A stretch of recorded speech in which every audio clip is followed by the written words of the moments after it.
Actually, I can't keep track of that. No, I can't. All right, let's get started here. Sick as fuck though, with the cloud on it. I can hear when the microphone's bugging because I don't get like music fed to me, so I like whenever I hear that I take a pause.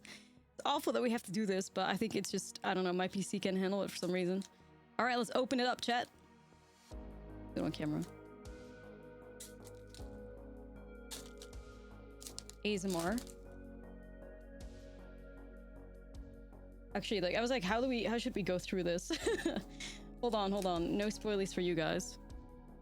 Okay, perfect. No spoilies for you guys. Yo, Sunset, thank you for 15. Open some bangers. Yeah, we'll see. Slash of light. Damage equal to the number of creature you control plus the number of equipment you control to start a creature. I mean, it's not bad, right? Like, I mean, I don't think we want to be doing all that in standard, even though... Maybe. Mysidian Elder? 3 mana, 1/3. Oh man, the camera's bugging, or the mic is bugging me. Create a wizard. A wizard and a wizard. Shinra reinforcements. Mill 3 cards, you gain 3 life. Oh, we got one. Ladies and gentlemen, we got one. Now, is it the best one we can have? No, but ladies and gentlemen, we fucking did it. A fat Chocobo. Period. Got there. Chocobo count. Like, somebody needs to keep track of the Chocobo count. Nah, it is the biggest one for sure.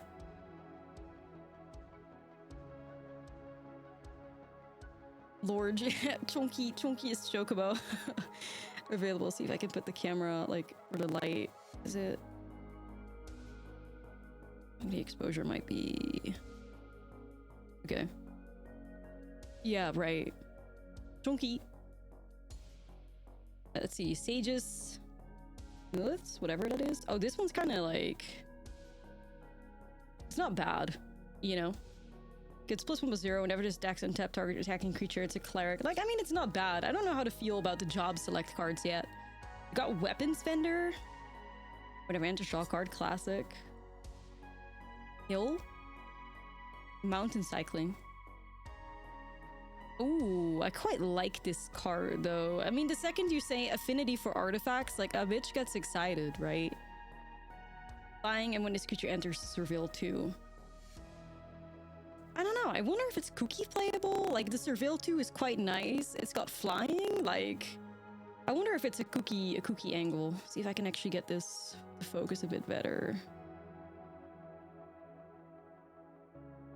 I'm gonna go out of focus now.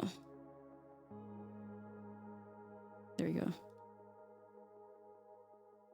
Yeah, it might be a cookie angle. I'm not sure though. Yeah. Oh, we have this little guy, the Hina with the frogs. This feels a little bit too niche. Ah, come on, microphone. We gotta clutch it. Lionheart. Nice and limited. No, I know. I've done it already. I can give it one more shot after this back. Hold on. All right, we got our rare. We have Vaughn the Street Thief. Let's go. I actually am really excited for this. Whenever one or more Scout Spirits and or Rogues you control do combat damage to a player, exile the top card of the player's library. You may cast it if you don't create a treasure. It's kind of like Ragavan at home. Ragavan at home, sorta. Whenever you cast a spell you don't own, put a 1/1 counter on each Scout, Pirate, and Rogue. What do y'all think about this one? I think it's kind of like Ragavan coded. Raga won't. What is everybody's Ragavan? I mean, you already know we get down for like pirate synergy here, so I'm real excited for this one. This is a nice hit. Oh shit. Oh shit. Wait, hold up. Double hits in the first pack, chat. Are we already pulling gas? We have Terra. When Terra enters, mill 5 cards, put 1 enchantment card, mill this way into your hand. Period. Pack 1, pick 1. What are you taking? Yeah, honestly. You have the trans. You exile Terra and then return to the battlefield transformed in its owner's control. Activate only as a sorcery. I might do something in like a Gruul. Like I actually saw Bessie in the Discord do like a Naya Overlord pile. Which honestly, it could cook in that. Like it could cook in like a Naya like Overlord pile. Honestly. Yeah, I think Terra could be cooking for sure. We have another banger in the back, but it transforms into Esper Terra. I'm not sure if you like were ever feel the urge to like activate or transform it in standard, but like you create a token that's a copy of target non-legendary enchantment you control. It gains haste. If it's a saga, put up to 3 lore counters on it. Sacrifice at the beginning of your next end step, and then you have some like crazy mana that you can go with. It shouldn't be. It shouldn't be. I don't know why it's on privacy for I literally changed it. It's like it doesn't allow me to. There you go. It's just YouTube being weird. Anyways, it's fixed now. Thanks for letting me know.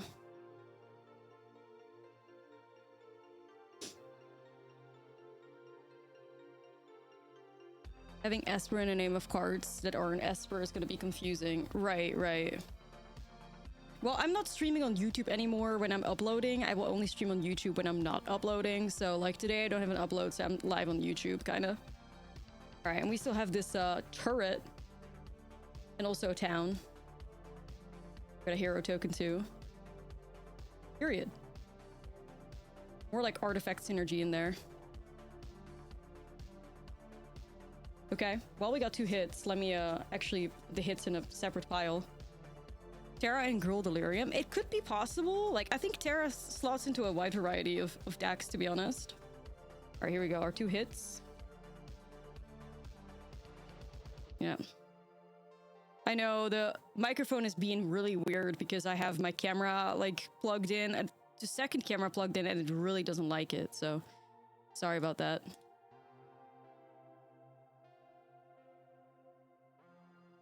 Okay. Yeah, we're just getting started here. A Chocobo pile? Oh yes, we need a Chocobo pile, you're right. There we go. Hits pile, Chocobo pile. Very important. Good point, good point, good call. All right, let's open another one.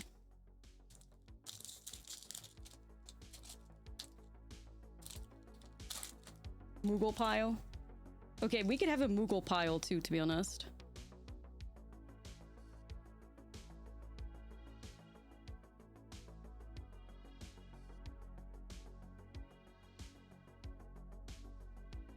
God.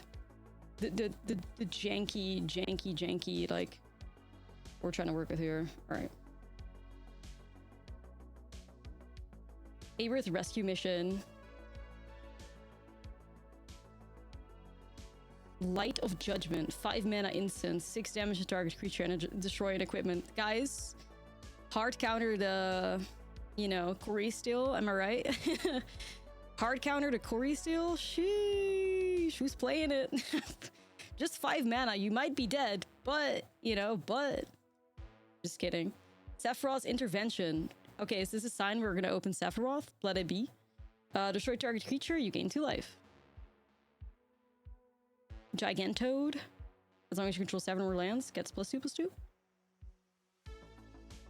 Oh, we were having so much fun with this card the other day in Discord because that's Donna from like Final Fantasy X. Now, I'm not a Final Fantasy expert or anything, but I do know some things about Final Fantasy X. And this girl, like, I was laughing about it because the only angle in which this girl isn't wearing the most explicit shit you've ever seen is from the side. You look at her from the front, it's like, hold on, you look at her from the front, everything's visible. You look at her from the back, cheeks out. Like, this girl is like wearing one of the craziest outfits I've ever seen in video games. So in Wootsy's, in like the PG, the family-friendly world, this girl can only exist from the side, and it's funny that that's the angle they gave her. So funny. All right, Adventurer's Airship. Exactly. Vane's Treachery. I'm pretty excited for this card. It's a 2 mana instant with kicker. You sacrifice an artifact or creature, which, hey, target creature gets -2/-2 at the end of turn. If a spell was kicked, it gets -6/-6. That removes like everything you needed to remove. At instant speed and artifact and creature. Like, I think this could be playable. I mean, we have a lot of like 1 mana cards that do this, that just like destroy a creature, but this is instant speed and there's the option to not kick it at all. I don't know. I think it could be good. Oh, Rydia, Summoner of Mist. Whenever land you control enters, you may discard a card if you do draw a card. Right. Like, instant speed seems playable as well. And you have summon. Return saga card, mana for X from your grave to the battlefield with finality counter on it. Haste until the end of turn. The modest mod, yeah. Eject cannot be countered. Return Dark Null to its owner's hand to draw a card. Everything's spoiled today. On the 30th is like everything's spoiled. I think they only have some uncommons now. Like basically like yeah, everything's been like lifted for like ambassadors. We can make content with some of the, like I triple checked it. There's a lot more like back openings like everywhere and stuff too. Yeah. Oh my god, Zach Fair, you guys. I actually think this card is cracked though. It's a 1 mana 0/1 with a 1/1 counter on it. You can pay 1 and sacrifice Zach and target creature you control against indestructible at the end of turn. Zach's counters on the creature and attached to equipment. I actually think Zach's really good. I just feel like somebody is like outside my door. Oh well.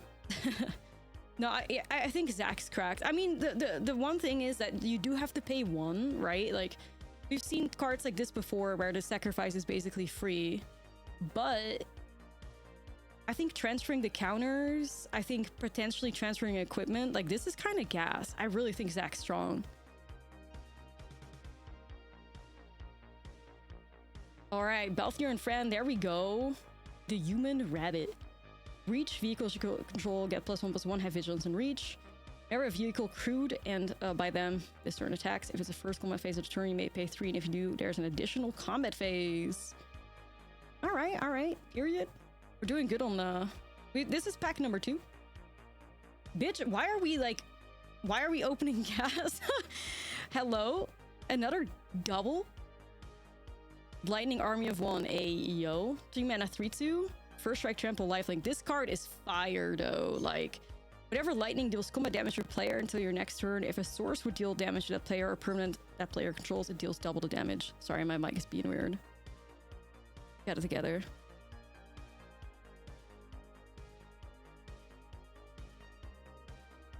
It's like 95% legends. Yeah.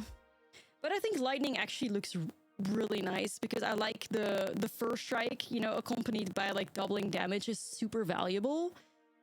The only thing that's a bit worrying is that it's a 3 mana 3/2. You know what I mean? Like that's a bit vulnerable, but the effect seems big.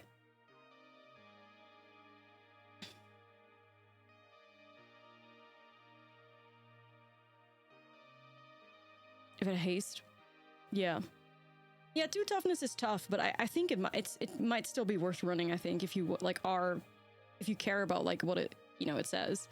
If it stays on the board, it's gonna do crazy shit for sure. Imagine this with like a Monstrous Rage on it or something. Be wild. All right. The Ether. Exile this artifact. Add blue mana. I mean 4 mana is kind of wild. We got ourselves a gorgeous land. Ooh, and we get a little like signed like art card. Okay, period.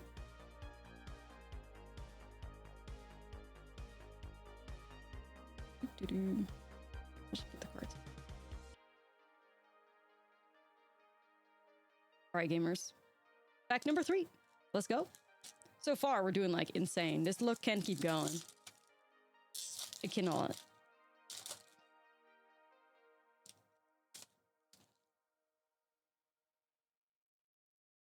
I was like, bruh, here we go. Like, turn him around. Here we go. The Quitrib. Zombie Horror, 3 mana 3/2. Like, I like what this thing is doing. I like the flexibility of it, but it's kind of like... No Chocobos back sucked. Also true. We have ourselves the...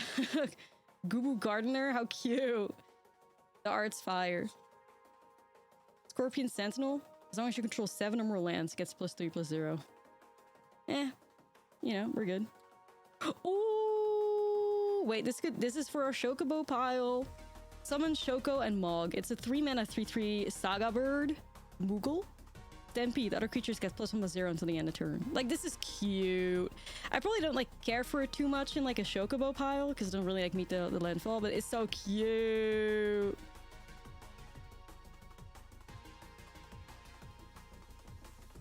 Item Shopkeep. Whenever you attack, target attacking creature gains Menace. Classic. Magic Pot. When it dies, create a treasure. White Auracite. Exile target non-land permanent opponent controls until artifact leaves the battlefield. And you can tap it and add white mana, which is a... I know, like, the microphone issues are... I don't think I can change them because of the camera being plugged in. I fear. Chocobo's Pauper playable? Ayo. Oh, nah. Listen, I don't hate it, but like, why does it say selfie shot? Oh my god, 2-mana 2/2. Whenever you cast a non-creature spell, have at least 4 mana spent to cast a created treasure. The Chad photo.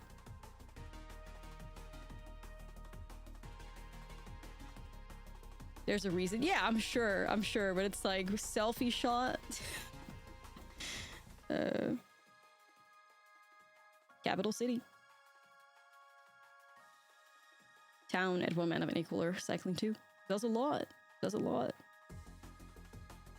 all about taking pictures. Yeah, it's cute. Like, it's very cute. But like, also the fact that it's called selfie. Like, I don't know. I cringe at the word selfie. What can I say? Well, not this song. The Crystal's Chosen. 4 1/1 coolest hero creature tokens. Put a 1/1 counter on each creature you control. Alright. Oh! Oh no! Oh my god. I actually think this is playable. Whenever this enchantment enters, create a 2/2 bird with whenever land control enters, but +1/+0 at the beginning of your first main phase. If you control 4 or more birds, transform the enchantment. So cute! Raise the Chocobo! Oh my god, we're doing good on the Chocobo pile in this pack for sure. I don't know what's behind this. Oh shit, it's Vincent. Also, yes, we have to look at the back because this is the Goth Chocobo. I need it. Search your library for a land, put it on the battlefield, tapped and shuffle. Like, it doesn't even do... I mean, it grabs the land out of your deck. Like, that's kind of fire. Like, it's basically free anyways, and you transform the enchantment into a creature. Like, that's kind of gas. The Goth Chocobo, like, oh my god, I need it. For anything, yeah, we stand the Goth Chocobo as fire. But anyways, we've got Vincent over here. Our 4 mana 2/2. Whenever a creature an opponent control dies, but a number of 1/1 counters on Vincent equal to the creature's power. Whenever Vincent attacks, you may transform it into the Beast, which is a 3/2 werewolf with trample and lifelink, and when it dies, return it to the battlefield tapped with front face up, which is kind of cool. Like, it's not bad. I'm just a bit worried about a 4 mana being able to, like, having to play a 4 mana 2/2 worries me a bit. You know what I mean? Like, that is a bit worrying. I don't know.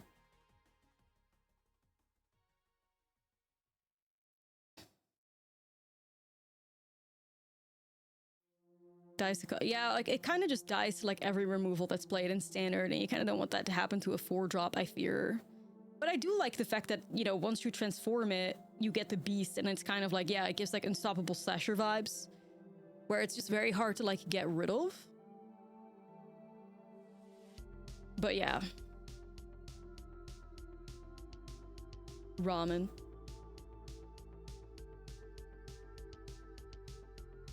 There's a long break there. Ramen! This looks fucking tasty though. Like, oh my god. I love ramen.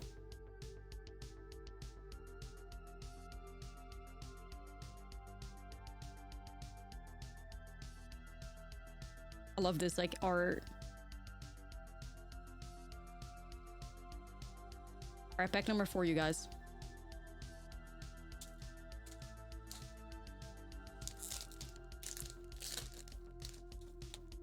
Rennie. Yeah, Rennie.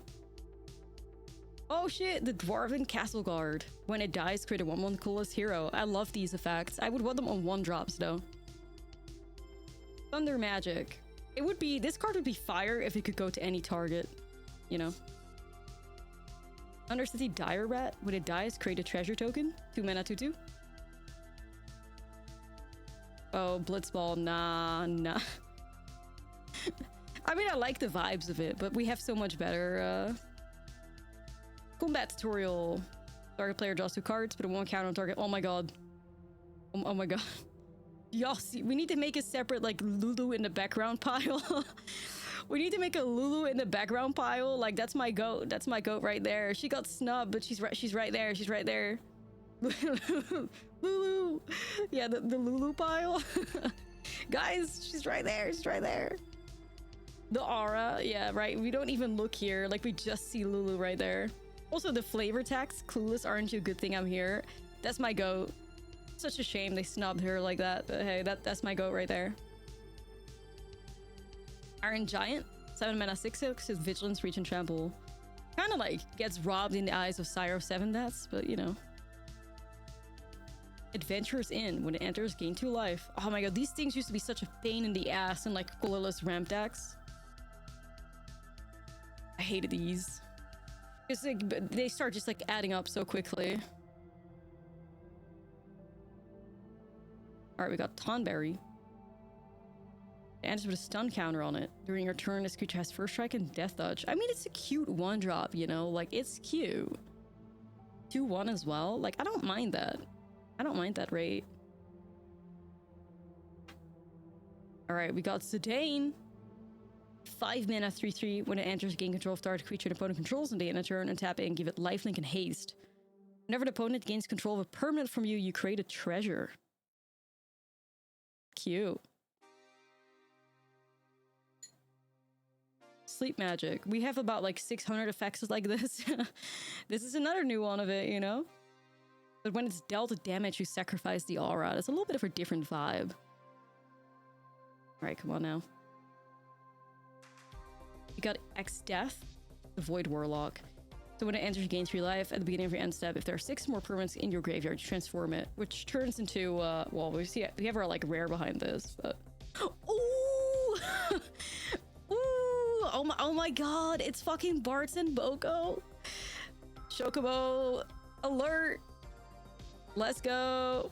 Also, like, it transforms into Neo X-Death, which gets that's like power equal to permanence, but oh my god! Affinity for fucking birds, you guys. Affinity for birds. Are you kidding me? This is not a mythic, this is a rare. But oh my god. Maynard, take you to 14. Like, hell yeah!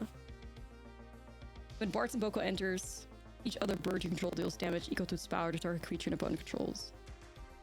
I mean, obviously, we're playing this in fucking like Chocobo Landfall. Obviously, like, this is fire. Affinity for birds? No, it's a rare. Sorry, I don't have like overhead lighting. We have a little candle going for us here behind the camera, which is the best I can do when it comes to lighting. But it's a rare. Oh hell yeah! I'm so happy with this. Barts and fucking Boo. Cute. I don't know if we put it in the rare pile or the Chocobo pile. Cozy vibes, yeah. Oh man, this, I mean, it's gotta be in the rare pile, but... Chocobo? Okay, Chocobo pile. You're right, you're right.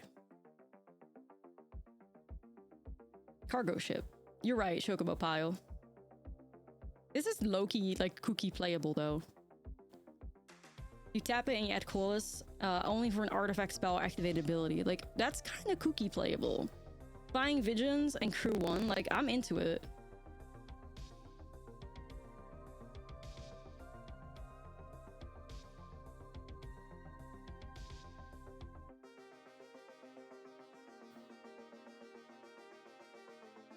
Dear universe, let this be a sign. Let it be a sign, please.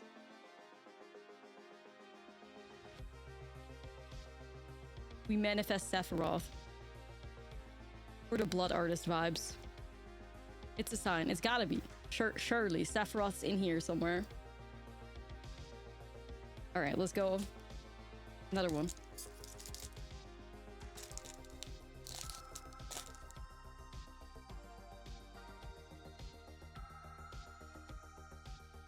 All right. Light of Judgment. Here we go. Our perfect, you know, anti-Corey Steel. Our Corey Steel hate piece. Sephiroth's intervention, guys. We're getting so close. Like, we're getting so close for real. We're getting so close. It's constant signs, right? Like, Gigantoad again. Rook turret. Seen that one too. The Aerith's rescue mission. We've seen that. Ramen. Seen that also. Magic pot. We've seen that card too. Ooh. Ooh. Oh shit. 4 mana 2/4. Oh my god. Okay, let's go. It's a reprint of, I can't even read it. Mangara. There you go. Sheesh. The art goes hard though. Minwoo, the rebellion strategist. The art goes hard though. Gorgeous. We'll take that. Oh, we got the little octopus. Whenever you cast an creature spell, I have at least 8 mana spent on it. 8 mana and 4 mana. Like, homie, that's a bit much. No, yeah, the static feedback is really bad. So, like, this camera being plugged in is preventing my microphone from going through, like, properly. So, there are some problems with the mic every now and then, unfortunately.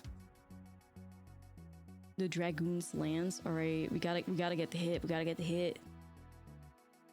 We're getting close to it. The Behemoth.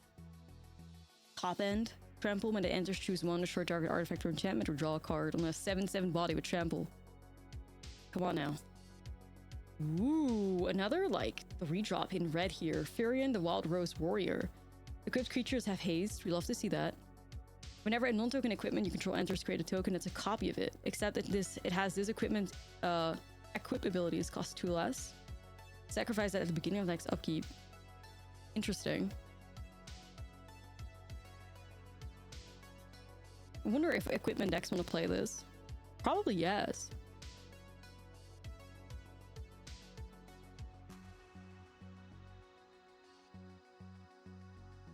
Yeah, you probably want to play it for sure.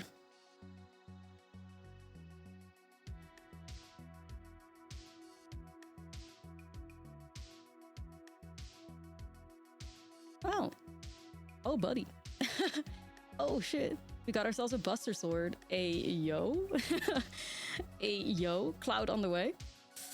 3 mana. +3/+0 to the equipped creature. And whenever equipped creature deals combat damage to a player, you draw a card. And you may cast a spell from your hand with mana value less than or equal to the damage without paying its mana cost. Equip cost of 2. Ooh, it's foil too. Yeah. That's a hit. No, we're doing pretty good, honestly. We're doing real good. Oh my god, hell yeah. You can go right there in the hits pile.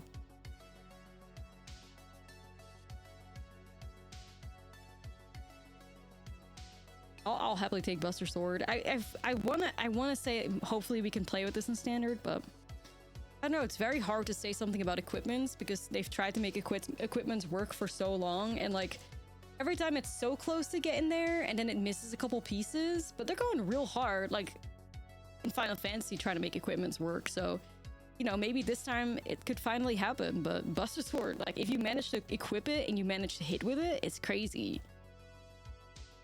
If you can pull it off, you're good.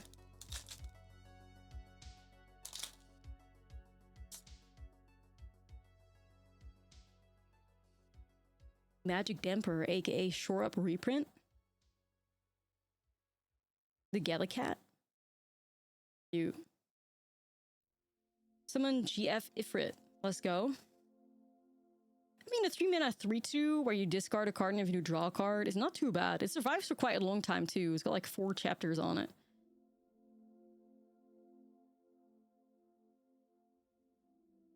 Araman. Reminds me of, there was like another like eye horror, but it was like a 1-drop or something, which is pretty cute. The T-Rexar. T-Rexar. Right there.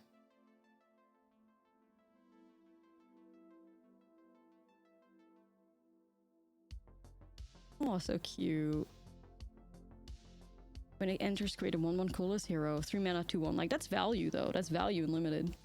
Value. Crossroad Village. Enters tapped. As it enters, choose a color. Add 1 mana of the chosen color. There's, like, we saw this, like, Simic rare that makes towns come in play and tap. Like, it was kind of hard with that, though. Stolen Uniform. Ooh, this card is crazy, man. I have super high hopes for this card. The only thing that concerns me a bit is that it's in blue. Like, it basically means you can either steal an equipment and equip it as something, or you can equip something for free to a creature of yours.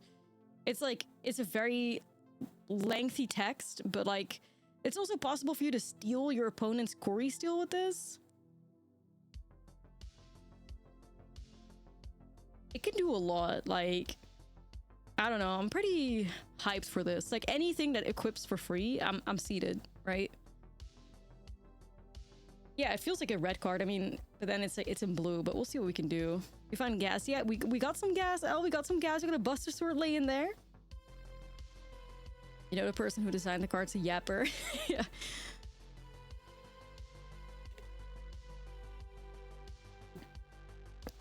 Yep, Sash. Cloud of Darkness. When it enters, target creature the opponent controls gets -X on the enter from X number of permanents in your graveyard. Gas and limited. Alright. Queen Brawn. Which reminds me a lot of like Squee. But not really, but kind of. Whenever it attacks, create a 0/1 wizard. And it's got prowess on it. Like, it's a little Squee coded, but like, you know. I'm talking about standard Squee that also is like a 2/2 with haste that makes a 1/1 like goblin. Diva though. This Diva. The little wizards are so cute. Alright. We're getting there. Crystal Fragments. +1/+1. Oh, 1 mana equipment that gives +1/+1 and has an equip cost +1 and like could also do some crazier stuff. Well, there's another like... Oh shit. Ayo, Minwu the White Mage. Anyways, let's have a look at the backside here. Which is just kind of just free, you know? Yeah, I think this card is probably a bit like too expensive for standard. But it's cool, you know? This is just like 5 mana, 3/3 with Vigilance and Lifelink. And whenever you gain life, you put a 1 counter on each cleric. Like, that feels more like, you know, way too slow, but it can pop off if you care about it in Commander for sure.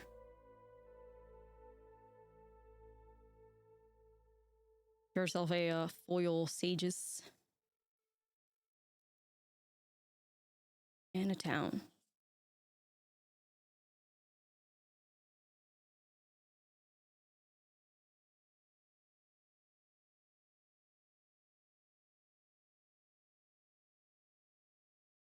We go again.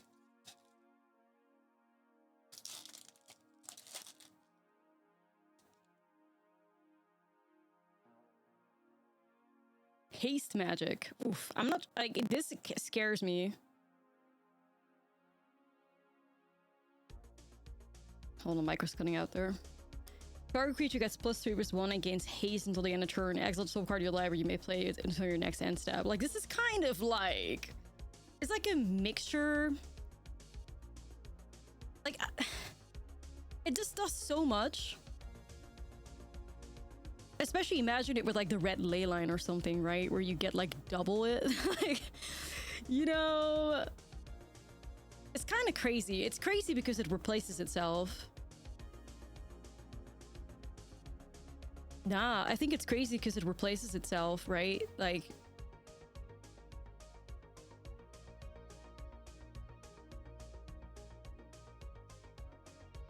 I don't know. I think it's pretty good.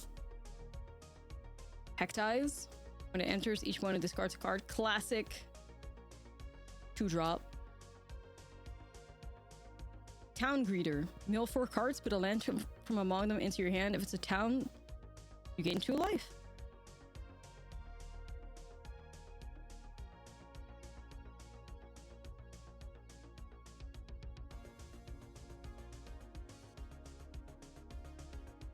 My goat.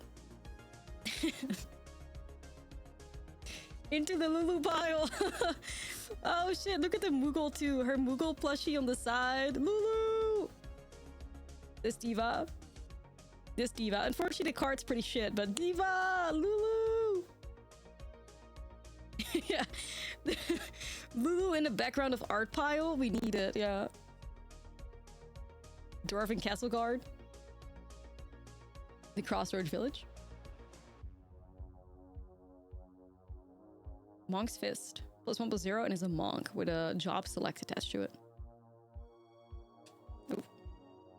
My pile. Circle of Power. Draw 2 cards, lose 2 life, create a 0/1 wizard, and wizards gets +1/+0 and gain lifelink until the end of turn. That's a little expensive though. The Thief's Knife. 3 mana, +1/+1. When it deals combat damage to a player, draw a card, and is a rogue with an equip cost of 4. Yo, Eric, thank you for the sub. Equip cost of 4 is like, you know.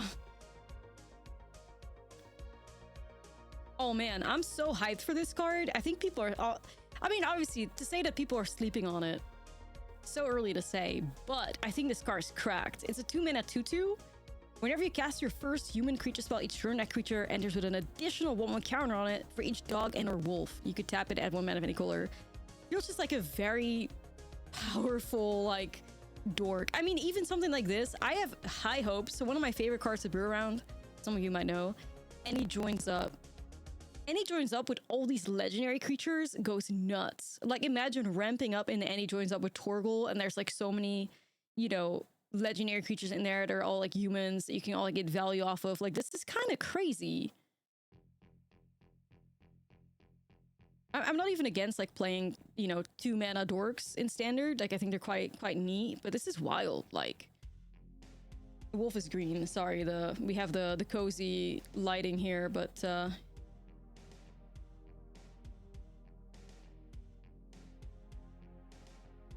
I like it. Oh, it's Fang. Yo, where's L in the chat? Where's L? Where's L? Whenever 1 more cards leave your graveyard, draw a card and lose 1 life. Triggers only once each turn. This absolute baddie. It'll tear down the sky if it'll save her. It's kind of, you know, the back. Yeah, just making sure. Oh, hold on.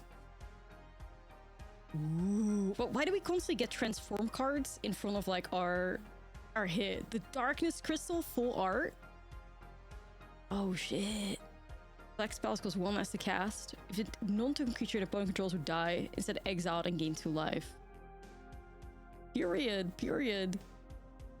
For 6 mana, you put a target creature card exiled with the Darkness Crystal onto the battlefield tapped on your control with 2 additional 1/1 counters on it. Like, these crystals go hard in Commander. Like, they go hard there. The value is just unbelievable.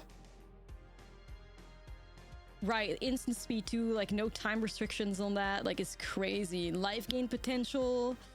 Like, this is exiling, like, it's gas. It's so good. Anyways, back of Fang too. Woo! So sick. The melding. You might have to try and see if you can pull this off in standard. Yeah, these are gas. Like, these crystals are really good. Weapon Vendor. Beginning of combat return. If you control an equipment, you may pay 1 way. Do you attach target equipment, you control the target creature you control. I mean, it's a shame it's a 4-drop, but hey.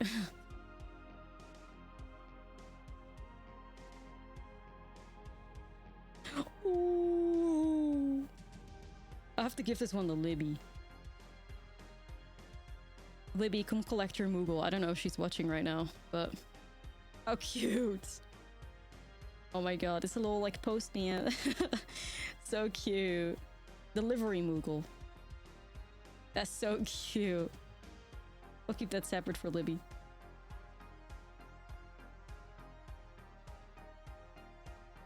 No Chocobos, though.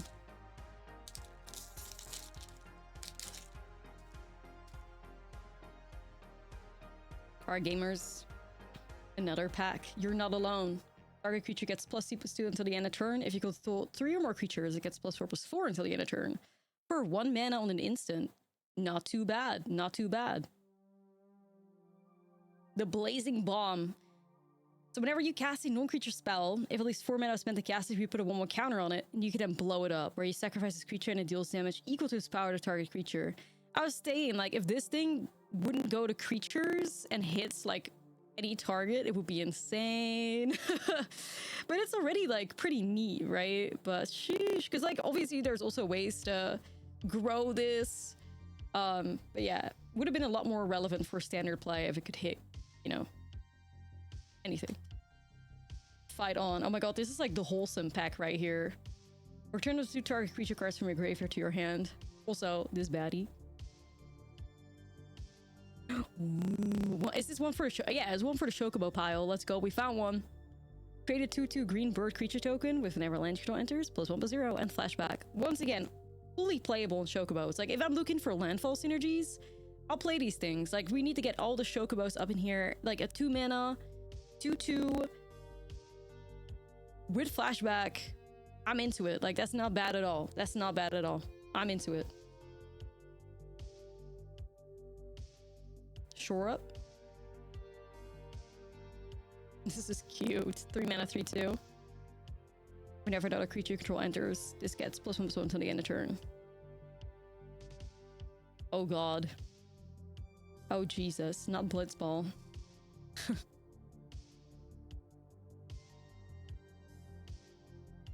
Add 1 mana of any color. Goal.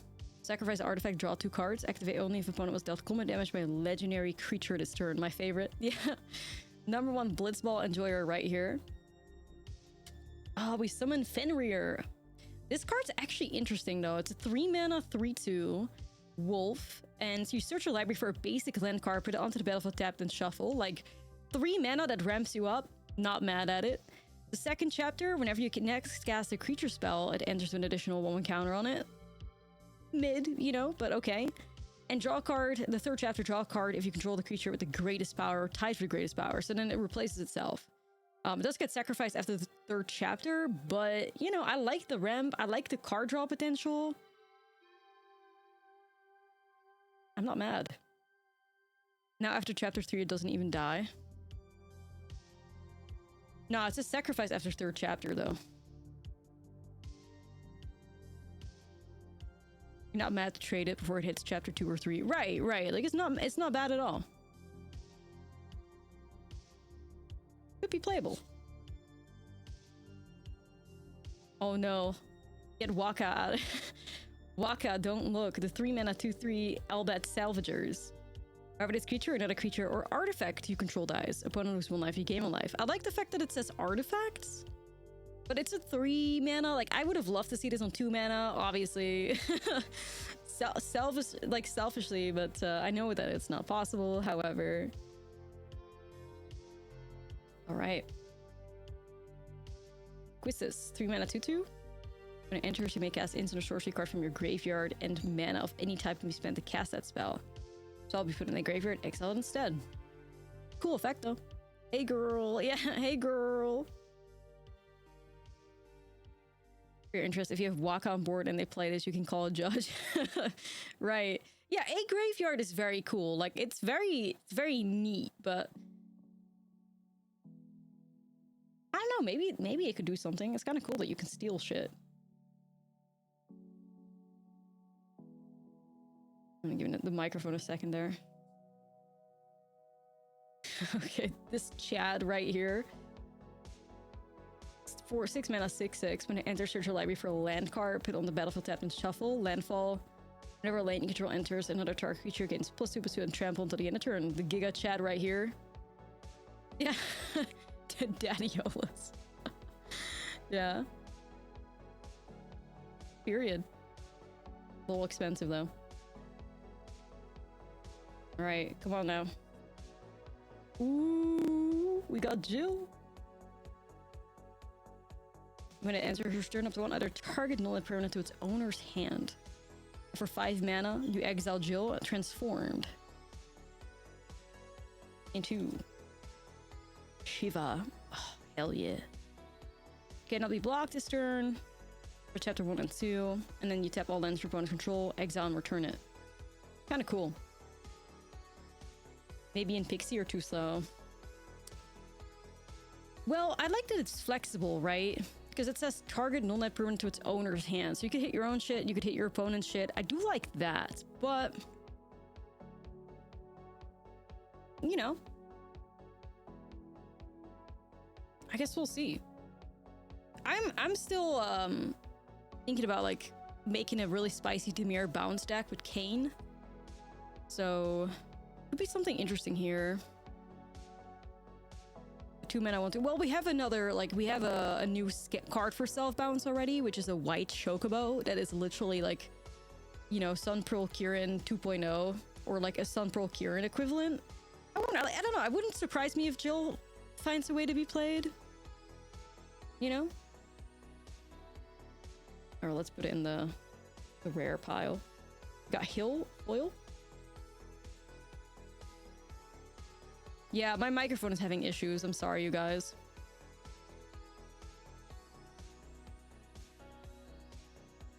I can't fix it. As long as this camera's plugged in, it's just gonna bug.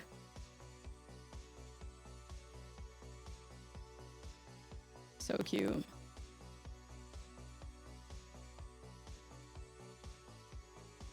Yeah, Libby, I got you Moogle art. You can come collect it.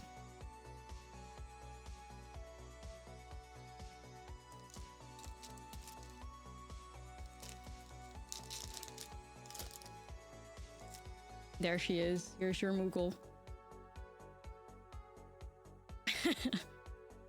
Cute. This came from the latest Worst Commander show. Team Sephiroth. We're hoping to open them here. Oh, it's the cigarettes? Hold up. 6 mana 4/4? Bad breath. When this creature enters, each opponent discards a card, loses 2 life, and exiles the top 3 cards of the library with swamp cycling. The Sephiroth win, you know it. You know I gotta, you know, do Sephiroth right. Bart's Bow. Get a Bard +2/+2. It has reach and is Bard in addition to other types, which okay. Equip cost of 6. That should be easy. Oh, there she is again. There she This yeah, they really installed the Donna Modest mod on this art right here. You're not alone. Respectful angle Donna. Light of Judgment. Lunatic Pandora. For 2 mana tap, you surveil 1. And for 6 in a tap, you sacrifice it. Destroy target non-land permanent. Crossroads Village. Ether again. The Final Days. It's a 4 mana sorcery where you create 2 tapped 2/2 horror creature tokens. It was cast from a graveyard. Instead, create X of those tokens, where X is the number of creature cards in your graveyard. This is kind of cracked for limited, I feel. Like, this is very nice. I'm not sure if we can do anything with it in standard. I mean, the flashback's cool, but, you know. Oh! Chocobo alert! The Choco Comet. For X and 2 red, the Choco Comet deals X damage to any target. Whenever a 2/2 green bird, or can create a 2/2 green bird with the landfall mechanic. This is playable. Like, this is playable for real. Like, at its worst, you do X is 0 and you create a Chocobo, right? And then if you have a little bit more mana available, you deal damage to something and you get a Chocobo. Like, it's nice. I like it. I'm not sure yet where we want to play Chocobo Landfall in, though. Like, what colors do you think we should play Chocobos in? I mean, obviously green, the fuck. I mean, it might just have to be Gruul. Like, the Choco colors are Gruul, right, within the set, so... Yeah. But I wonder if there's, like, better Landfall shenanigans in, like, Bent or something, or Simic, or maybe Naya. Yeah. Gruul Birds. I mean, also, like, because, I mean, I'm hoping we pull this card, but there is a legendary Chocobo, like, it's literally called Choco, which is in Bent, and the payoff on that card seems crazy, which is why I'm leaning towards Bent for Chocobos, because that card at the top end's wild, but something like Choco Comet is also, like, kind of powerful, you know? Bent would include Bloomburrow Birds and Choco. Yeah, because you also get access to, like, Mockingbirds and stuff, and having a Mockingbird copy, like, you know, a Chocobo for X is 0 or something. Like, I'm leaning towards Bent, but we can probably try both Gruul and, like, Bent out. Five color Chocobos. I think we'll give all of them a shot. I mean, you know we will. Anyways, you go straight into the Chocobo pile right here. We have Adelbert.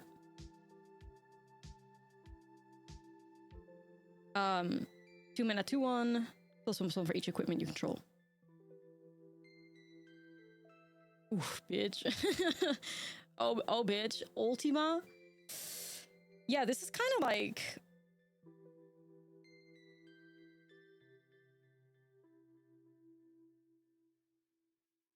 you know, but potentially our new savior after rotation. Destroy all artifacts and creatures, end the turn. This might be our new savior. Yeah, like, so, yeah, exactly. So for people that are like, why would it say end the turn? It's a way to stop death effects, which is kind of interesting. So I mean, it's kind of Sunfall coded, because Sunfall exiles, and this doesn't really exile, but you do prevent, like, death triggers. And this hits artifacts, of course, which is super relevant with Gory. I don't know. It's a great card, I think. I mean, I feel like it will definitely see play. Not the foil Blitzball. God damn it.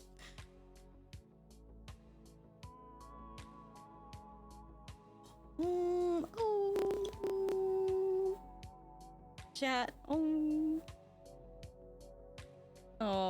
Oh, chat. Oh. Oh, so cute. We stan. So cute. Together forever. So cute. Wholesome as fuck.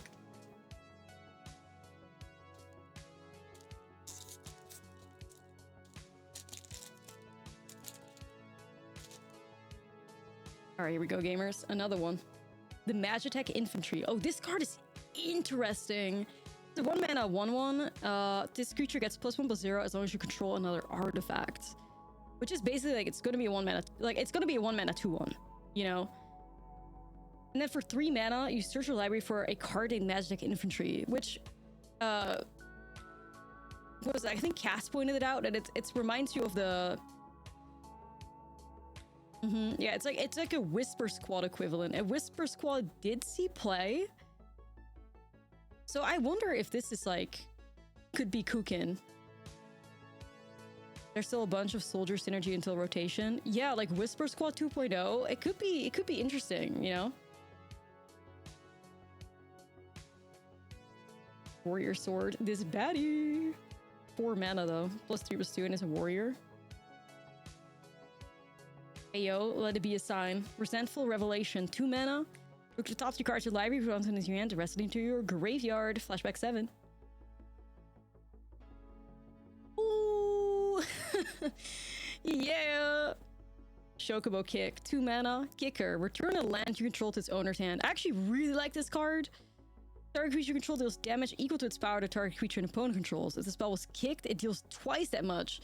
I like this a lot because it's like it's a way for you to pick up a land and replay it, which can give you all those like landfall triggers, which can be really relevant. I mean, obviously you don't want to like screw yourself out of, you know, curving out, but at some point, if either you've missed a land drop and you want to do like landfall trigger or anything of the sort, it's really nice. Like this is actually like a kicker effect that could be really beneficial, not only for the synergy but also like for the removal. I like it a lot. Chocobo Kick is definitely something that I will include in my Chocobo deck, I think. I like it. Is the green washed out? Yeah, because we have like, as you can see, it's very much mood lighting. Anyone coming in here after seeing her demolish CGB, Simo, and Talia? I mean, you know, when you give me Sephiroth, like... Kidding. Dreams of lasagna? 2 mana, surveil, draw a card. Flashback 4. I think we have better. Vincent's Limit Break.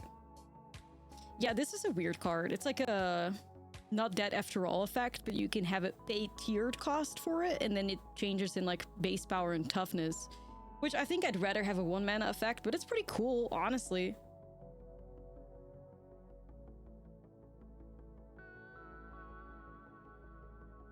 Period.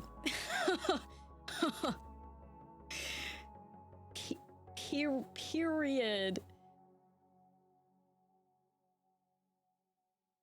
Banger card right here. Like, oh my god. Like, you're gonna give me sick Fatal Push art?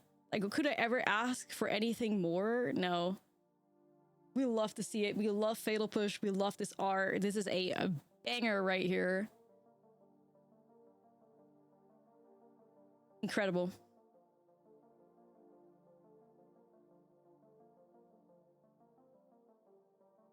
Sorceress Schemes. Diva. Return target instant sorcery card from your graveyard or exile card with flashback to your hand. Add red mana. Ooh. Ooh, it's the Cactuar. Yeah, this is a really weird card. I don't know how to, like, perceive it. So it's like a 1 mana 3/3. You get 1 attack with it, and then you have to put it back into your hand.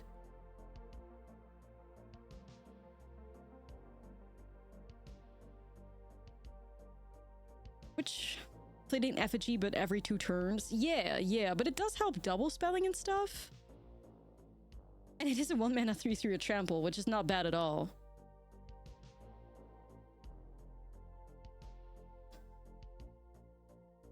It does, yeah, it does.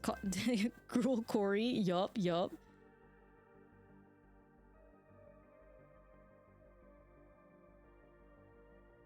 No, I quite like it. It's a bit of a unique design though, but like we could maybe try and see if we make it work. Enduring Courage for Frostcliff Siege. You equipped Corey on the Cactuar. Yeah. Garnet. 2 mana 2/2 with lifelink. Whenever Garnet attacks, you may remove a lore counter from each of any number of sagas. I put a 1-more counter on Garnet for each lore counter removed this way. This is an interesting card, like...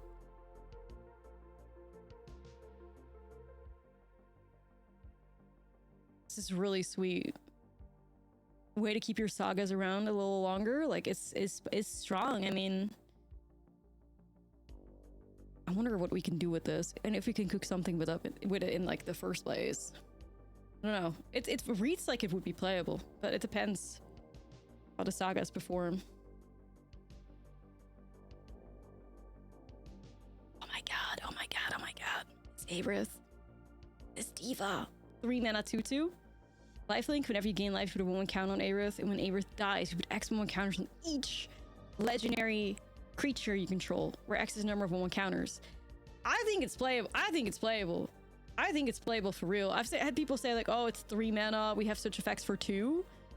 Dude, like, I like it. Everybody in the chat sad. I like it. Each legendary creature, that could be, like, real relevant, you know? Think about things like, what were we talking about? We're talking about, Amalia. We're talking about... Oh, what's the fucking card called? Alenda. Like, there's a lot of, like, legendary creatures in Ortov that have life gain synergy, and this could work really nice with it, you know? Yeah, it's tough for her, but, like, honestly, you could cook. You could really cook. I like this card. I think there's something, like, worth doing with this. Alright, we got Zell. Double rares. Let's go, baby. You may play an additional land on each of your turns, +1/+0 for each land you control. At the beginning of your end step, return a land controls its owner's hand. I wonder if we need to play this in the Chocobo pile. Yeah, Ashlizzlle core also great with like Aerith. I wonder if we want to play it in Chocobo pile. I mean, we're not going to put it in the Chocobo pile, but the landfall, the +1/+0 for each land, like, it will always be at least a 3/3, right? And hopefully more than that. Way to pick up lands and replay them so you can make sure you can guarantee those landfall effects. Like, I like it.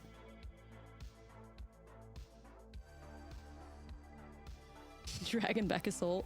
I mean, Zal probably goes hard as hell with the Dragon Wagon anyways, which we probably want to play in Chocobo Landfall too. The dragon, or the, not the Dragon Wagon, but the wagon itself. It's got the Chocobo hair. Right, right. Close enough. Now, this is a great card. We'll cook with that. Oil Gallicat. Oil land? Yeah. We got some art. Special art. Sign too. Alright, we stay cooking. We stay cooking. Oh!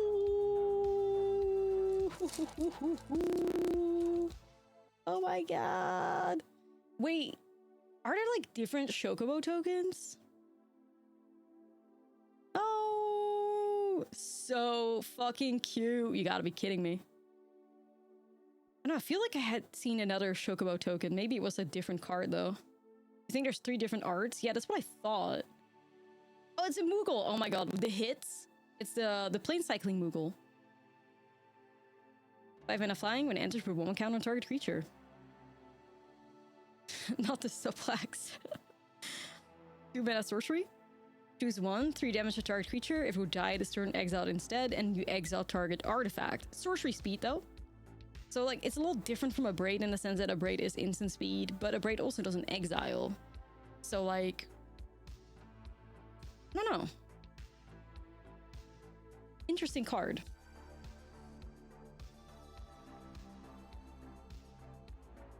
The Namazu Trader. Cute. 4 mana, 3/4. When it enters, lose 1 life, create a treasure. Never it attacks, you may sacrifice another creature or artifact. If you do, surveil 2. Airship Crash. Classic. Limited. Destroy target artifact, enchantment, or creature with flying. Cycle cost of 2. Retrieve the Esper. Create a 3/3 blue robot for 4 mana. And if a spell was cast from your graveyard, put 2 1/1 counters on it. Flashback. Feels like it's going to be a great limited set. Laughing Mad. As an individual class to cast a spell, you discard a card, you draw 2 cards, and has a flashback 4. White Auracite, you've seen this already.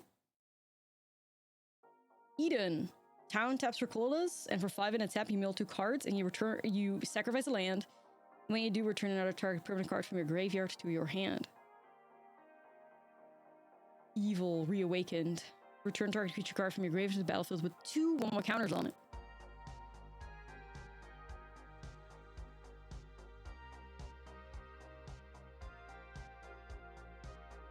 Oh, I know my microphone's bugging. Is the whole set revealed? Yes, today is the last day of spoilers. Evil Reawakened. It's kind of like Zombify coded, but like, I would still probably play Zombify, not gonna lie. Lock. 3 mana, 2/3. Death Touch Lifelink. Whenever Lock deals 1 damage to a player, draw a card and discard a card. Oh. God, I love these like, this like art. We have Fang and Vanille. We're like GG's. The melding is complete. So sick though with the pink. Like, you gotta love it. We have Vanille and Fang.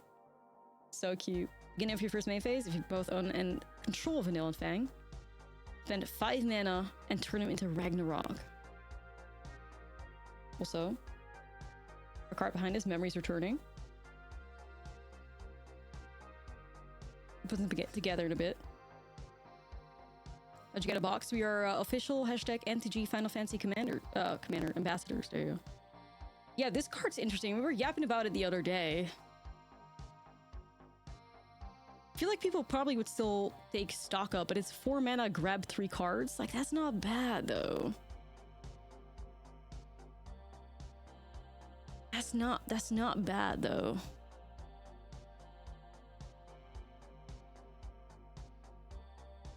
Yeah, it's still interesting to see. Like, it's sorcery, but 4 mana, draw 3, like, you're also guaranteed the best card. Yeah. It's gonna be interesting to see if, control gamers might want this card.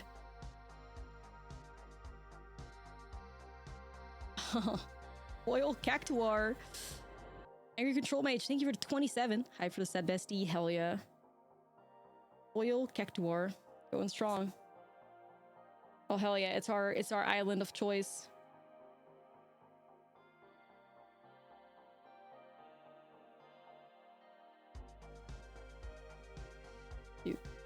Ooh. On to the Chocobo pile. Is there an anima card? Yes.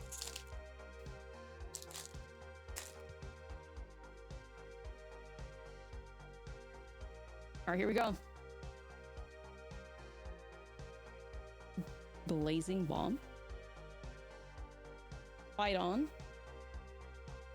Chocobo. Onto the pile. Magic Damper. Flatbound Moogle. White Mage's Staff. 2 mana.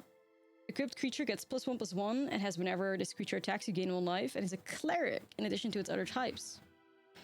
You get a 2 mana 2/2 that gains your life upon attacking. And is a cleric. Crossroad Village. not the Gyat. King of the Dwarves. You be a little thick. 2 mana 1/1. Double strike. Whenever Gyat or another dwarf you control enters. Whenever an equipment you control enters, you may discard a card if you do draw a card. You be a little thick. Card's a meme, yeah, honestly. Swallowed by Leviathan. Choose target spells, reveal 2, and encounter the chosen spell unless the controller pays 1 for each card in your graveyard. I don't mind this card at all.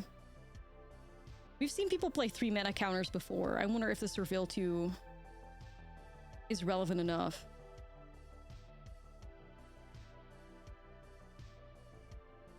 Coral Sword. 1 mana with Flesh.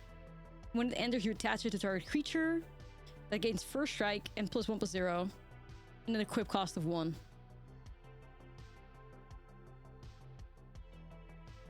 You probably want to play it in equipments, I would imagine. Equipping for 1 and also like first strike and +1/+0. That's kind of legit. Like, it does a lot for 1 mana at Flash, and first strike Flash is quite nice. Yeah, you probably want to do this. +2/+1 for 1 with Flash and first strike is nice. Yeah, it's just crazy efficient. Like, this is playable for sure. Okay, Vanille keeps showing up, but hey, we don't mind. This is the normal art. Ooh, we got Ishtola. But it's like the 6 mana 3/5. At the beginning of your end step, exile target creature control, returns to the battlefield under its owner's control, and if it's the first end step of the turn, there's an additional end step after the step. Crazy card. Crazy card. Is that a cat girl? Yes. Additional end step. Yeah, it's like, what? I guess you get the effect twice.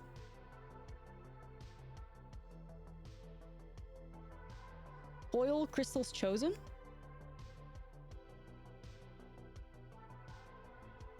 There's also Forest. Oh, another one. Thank you. Another one. Thank you. Collecting these birds. Hashtag Chocobo Collector 69.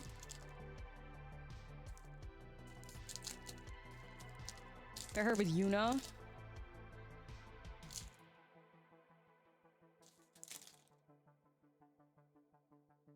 Right.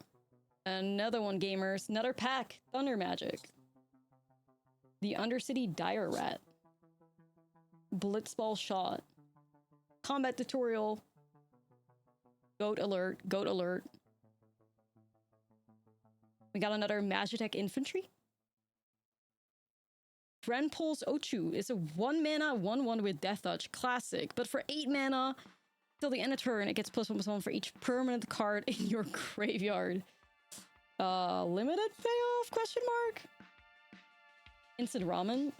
Makes me hungry. Rufus. Rufus Shinra.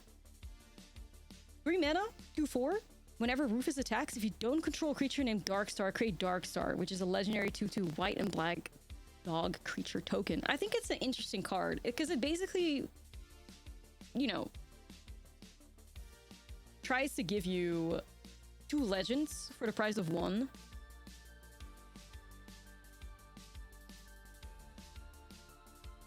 I don't mind this at all. Like, I don't mind this at all. Like, we still have Red Dad legal in Standard 2, which if a legendary creature dies, you bring it back.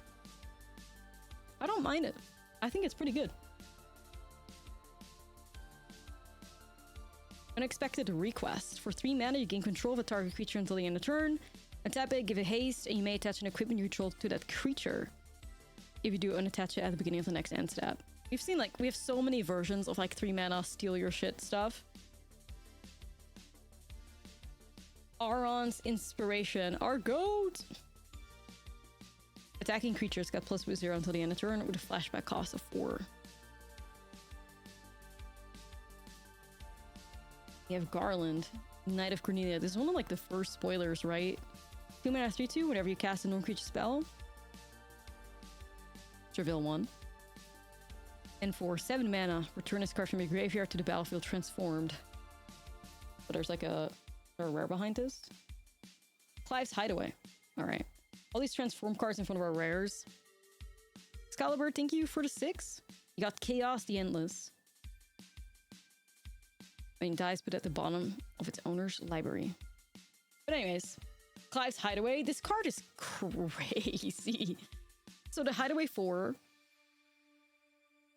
And then this let enters look at the top 4 cards of your library. Exile 1 face down and put the rest on the bottom in a random order. Okay. Tap it for just coolest. And for 2 and a tap, you may play the exiled card without paying its mana cost if you control 4 or more legendary creatures. That is sick, sick payoff. It's very sick payoff. I mean, hey, we just literally saw the Rufus, right? We saw Rufus. Rufus is already going to give you 2 rares for the price of, or 2 rares, 2 legends for the price of 1. Hideaway ability is like, well, I mean, we know how good it is from like the collector's cage.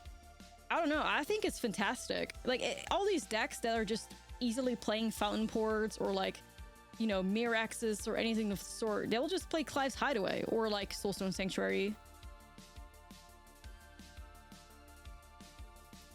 I think it's very playable because I think even as just if it taps your colorless, like it's okay. Yeah, my microphone keeps bugging. I'm sorry. I think it's very playable. The Emperor. 2 mana 2/2. Tap it for blue or for red. Spend a mana only cast non-creature spells. Whenever you cast a non-creature spell, is at least 4 mana spent on it. You cast it, put a 1/1 counter on it, and then if it has 3 or more counters on it, transform it. Get yourself the Lord Master of Hell. Crazy name. Which is a 3/3. Whenever it deals attacks, it deals X damage to each opponent, where X is the number of non-creature non-land cards in your graveyard.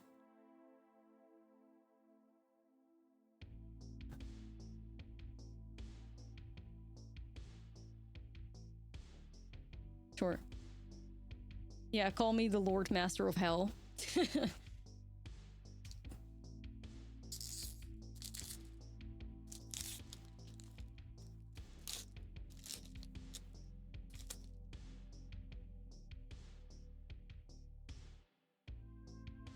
All right, let's keep going. Yeah, once again, like the audio issues, it's just because this like webcam is plugged in, my computer doesn't like it, and it doesn't feed enough power to my microphone, I believe. Paladin's Arms, 3 mana, +2/+1, and ward 1 is a knight in addition to its other types with the job select, and for equip 4, you can, you know, re-equip it. 3 mana. Sabotender, so cute. 2 mana 2/1 with reach and landfall. Whenever land neutral enters, deals 1 damage to each opponent. I was thinking if it like if it says like target opponent, you could get crazy with like some you know, OTJ crime synergy, which this thing doesn't do. But hey, like it still seems like sweet payoff and stuff. The 1 mana Lizzie, yeah, you could go crazy with just like landfall shenanigans. Not sure if the Chocobos want it though. Cornered by black mages. Target opponent sacrifices a creature of their choice and you create a 0/1 black wizard. I love the art. Don't know how playable the card is though, but love the art. This card's crazy. Commune with the beavers. 1 mana sorcery. Look at the top 3 cards of your library. Reveal an artifact, creature, or land. Put it into your hand. Put the rest on the bottom of your library in any order. This card is crazy low-key. Like, all that value for 1 mana? It's kind of nuts.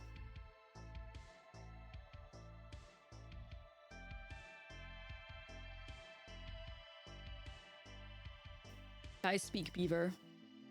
It's really good value. Iceland.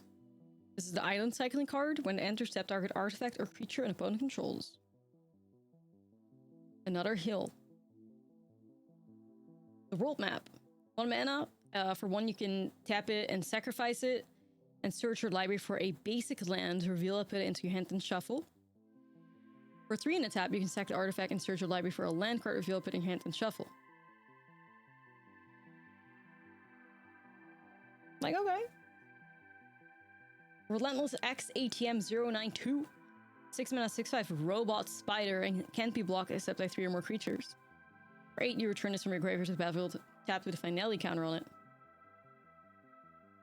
Tilted a dead fetcher. Yeah. Restoration magic. Oh, this card is nice. This is a 1 mana instant with the tiered stuff. So choose 1 additional cost. And for cure, so for 1 mana, its target permanent gains hexproof and indestructible. Period. For 2 mana, with Cura, target permanent gains hexproof and indestructible, and you gain 3 life. And then the last one, where permanents you control gain hexproof and indestructible until the end of turn, and you gain 6 life. That's kind of crazy. 2 mana, hexproof and indestructible, and gain 3 life is kind of wild. Like, I think it's a good card for protection for sure. Low-key, yeah, low-key. The Samurai's Katana, 3 mana, job select, plus 2/2, and is trample and haste, and is a samurai in addition to its other types, with an equip cost of 5. Ayo, it's our dude! Titus, the Blitzball Star, 3 mana, 2/1. Whenever an artifact you control enters, put a 1/1 counter. Whenever Titus attacks, tap target creature and opponent controls. You know, Titus.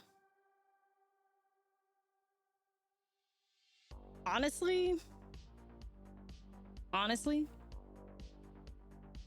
it's our GOAT for sure. I don't think the card's like that crazy, but our GOAT. And we have our first like legendary, or not legendary, rare town, you know? Target opponent mills half their library, ran it down, and it enters tapped. The lore text. Every blitzer knows when you got the ball, you gotta score. Pff, I can't relate. I get the ball and blitz ball and I don't know what to do. Anyways, I'm pretty like excited for these towns. I think they're pretty playable. You know? Well, I'm hoping to open the black one because that one is insane. The black town is basically for 3 mana, you sacrifice an artifact or a creature and you draw 2 cards or some shit. Yeah, Midgar is fucking crazy. Like, it's crazy. That's like an auto include in all my sacrifice decks, like in my commander decks, like everything. It's unreal. This one's not bad too though. Like half of their library rounded down mill. Not bad at all, but that one's crazy. Hoping to open it. We have the Clash, the 1 mana sorcery, choose 1 or more. Target creature you control fights target creature and opponent controls. Remove a lore counter from target saga and put a lore counter on target saga, which this does a lot, dude. This does a lot. Feels pretty pretty playable, especially if you care about like working with sagas and stuff. Like it does so much, it's crazy. Might be OP. Yeah, it does a lot, dude.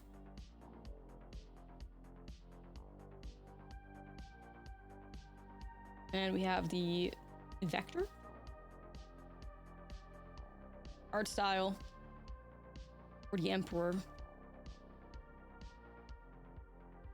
Gonna be a solid limited card. I mean, I think it's good in general, right?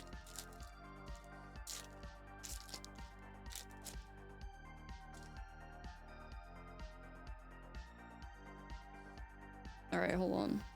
My fucking arm is like tying out the way I'm holding things up to the camera.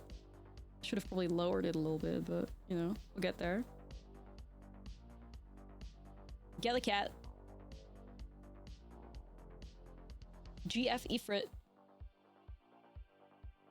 Araman. T Rexar. We have the Dragoon again. Alright, here we go. Syncope. I haven't seen that one yet. Which is a reprint, but this looks cool. Even though same were haters, but hey, Syncope reprint. Adventures in. Ooh, yeah, buddy. Vane, which is a Finn the Fangbearer reprint. Love the art. Love, love, love.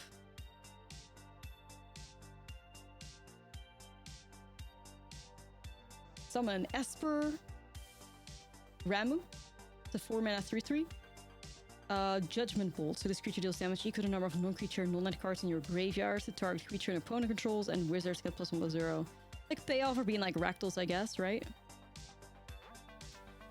Here we have the Clash again. Elixir. Enter tapped, but 5 mana and a tap, you exile the artifact and shuffle all non-land cards from your graveyard into your library. Gain life equal to the number of cards shuffled. Are rare. Brunhilder. People were really hyped on this one in chat the other day. So it's a 2-mana 2/1 enchantment creature. We were talking about this in Delirium, right? Exile the top card of your library. During any turn you put a lore counter on this, or any turn you put a lore counter on this, you may play that card. And then you have Gestalt mode. Whenever you next cast a creature spell this turn, it gains haste until the end of turn. Yeah, I quite like it. Like, it seems alright in Delirium. It's me on people. Yeah, it seems alright in Delirium, to be honest. Hasting FOMOs? Like, okay. Hype for that. We got another rare. It's Edgar. 6 mana 4/5. When it enters, draw a card for each artifact you control. Hey, I mean, that's a lot of cards potentially. The first time you flip one or more coins each turn, those coins come up heads and you win those flips. Cheater. Cool though.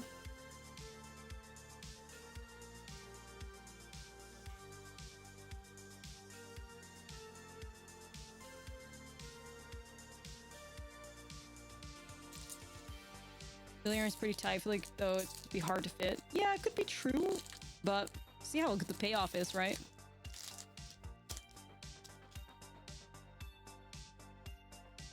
And we haven't hit a Chocobo in a while. Alright, here we go. Fate of the Suncrist is this 5-mana instant Beans trigger. 2 less to cast if it targets a tapped creature and you destroy target non-land permanent. So it's an interesting one because it's not like Ride's End rate or anything. Like Ride's End costs 2, this costs 3, but it does hit a non-land permanent. I wonder if they would care for this in Beans piles. The Red Mage's Job Select, 2 mana. Whenever you cast a non-creature spell, plus super 0, and is a wizard with a equip cost of 3. The Black Mage's Rod, 2 mana. Job Select, it gets +1/+0 whenever you cast a non-creature spell this turn, or non-creature spell that deals 1 damage, equip cost of 3. Vicious Wanderings. Search your library for a basic land card or a town, put it onto the battlefield tapped and shuffle. When you search your library this way, put a 1/1 counter on target creature. I mean, it's fine. The Merchant, 3 mana 1/4 beast. For 1 and a tap, you draw a card and discard a card, and for 7 and a tap, you sack this creature and draw 3 cards. Plus 1 less to activate for each town you control. Pretty neat. We have the Laporte Scout again.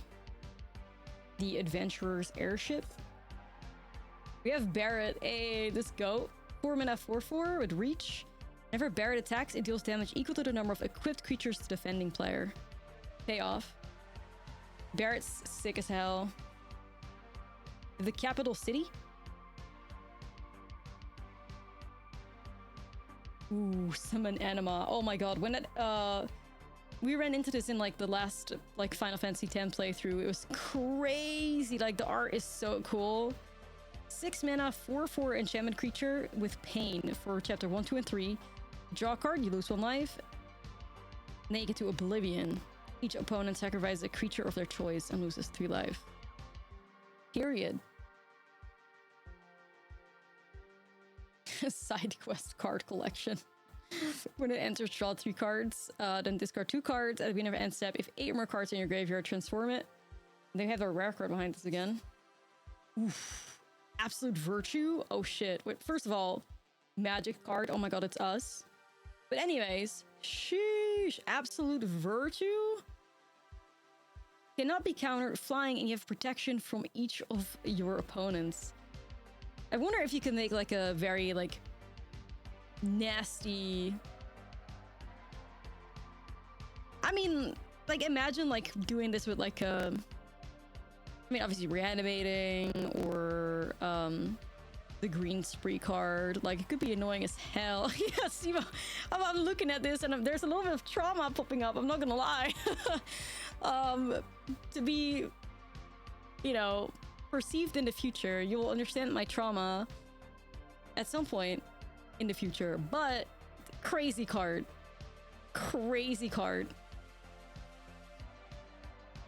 Yeah, I wish I could talk to you guys about this. I'll be able to talk to you guys about it in the future whenever a Commander game comes out, but hey. Crazy, crazy card. Fate of the Suncrist, again. Rant about it. Right, right. Oh, let's go. Our goat, Terra. Spoilers? No spoilies. Because I'm not saying anything. All I'm saying is there's trauma. You know? There is trauma. Alright.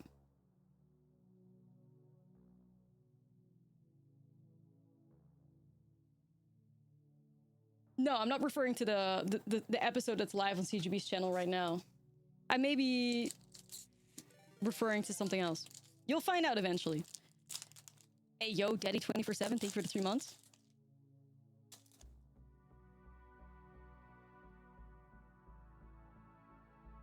Sephiroth's intervention. The Toad. Rook Turret. Era's Rescue Mission. Blazing Bomb. Laughing Mad. The Adventurer's Airship. Oh, the Pixie. It's a 2 mana 2/1 fairy. Whenever this creature attacks, use a real 1. If you care about like fairy synergy, this is honestly not a bad rate, right? Like it's 2 mana 2/1 with flying, and you get the surveilling when you attack. Like I'm not mad at it. I'm not mad at it if you care, but you do have to care about the fairy creature type, which there are still a couple of fairy cards in standard that do care about that. From Wilds of Eldraine, so yeah, it's okay. Like it's an okay fairy. We have Summon Fenrir again. Overkill. Oh, this card is so 3 mana instant. Target creature gets -0, -9,999 until the end of turn. Overkill's cool as hell. There's a couple of cards that it combos with in Commander I've seen people talk about. It's so funny though. It definitely is overkill. Yeah. It's funny. Side quest, catch a fish. 3 mana. Enchantment. At the beginning of your upkeep, look at the top card of your library. If it's an artifact or creature, reveal it, put it into your hand. Put a card into your hand this way, create a food token, and transform it. We have the card under here. We do. Oh, it's Zell. We got another Zell. Yeah, it does transform into the cooking campsite, which stabs for cola or for planes, and you can sacrifice it for 3 mana, put a 1 counter on each creature. Anyways, got another Zell. Love to see it for the Chocobos. And then we have a foil warrior sword. Oh my god, it's getting the pile is piling. Town. Chocobo. Dang. Trying to get the different Chocobo tokens right there. Zal's like an honorable Chocobo. Right, right. Should have put the Zals in the Chocobo piles. Alright. Girlfriend Ifrit again. Airman. T-Rexar. Dragoon. Galacat.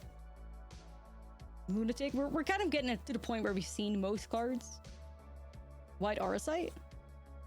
Poison Waters. Haven't seen this one yet. This is a 2-mana sorcery. You choose one. All creatures get -1/-1 to the end of turn, or target player reveals your hand. Choose an artifact or creature card from it. Discards that card. The flexibility on it is quite neat. You know, I like the flexibility on it. It's either a board wipe when you need it. Like, it kind of feels like anti-Cory Steel coded. You know, like you can clean up the Monk tokens and the Otters. Or you can steal it out of their hand, depending on like where you are on the curve. I don't mind it. Sideboard potential. I mean, obviously, always the thing is like if your opponent, you know, has ways to save it. Yeah, you kind of need a -2/-2 these days. But honestly, it's decent. I don't hate it. We have Judge. It's 2-mana 2/2 with menace. Whenever another creature or artifact you control dies, you put a 1/1 counter on it. It's a little Bartholomew coded. But also, like, it's a little Bartholomew coded, but also Bartholomew does have a sacrifice outlet attached to it. This is more like payoff. But we do love aristocrat synergy over here. You already know. Another copy of Stolen Uniform. Side quest, play Blitzball, god damn it. 3-mana enchantment. At the beginning of combat on your turn, target creature gets +2/+0. At the end of combat on your turn, if a player was dealt 6 or more damage, transform it and then attach it to creature. But I think we have our rare behind this again. Every time we have these transform cards, there's a rare.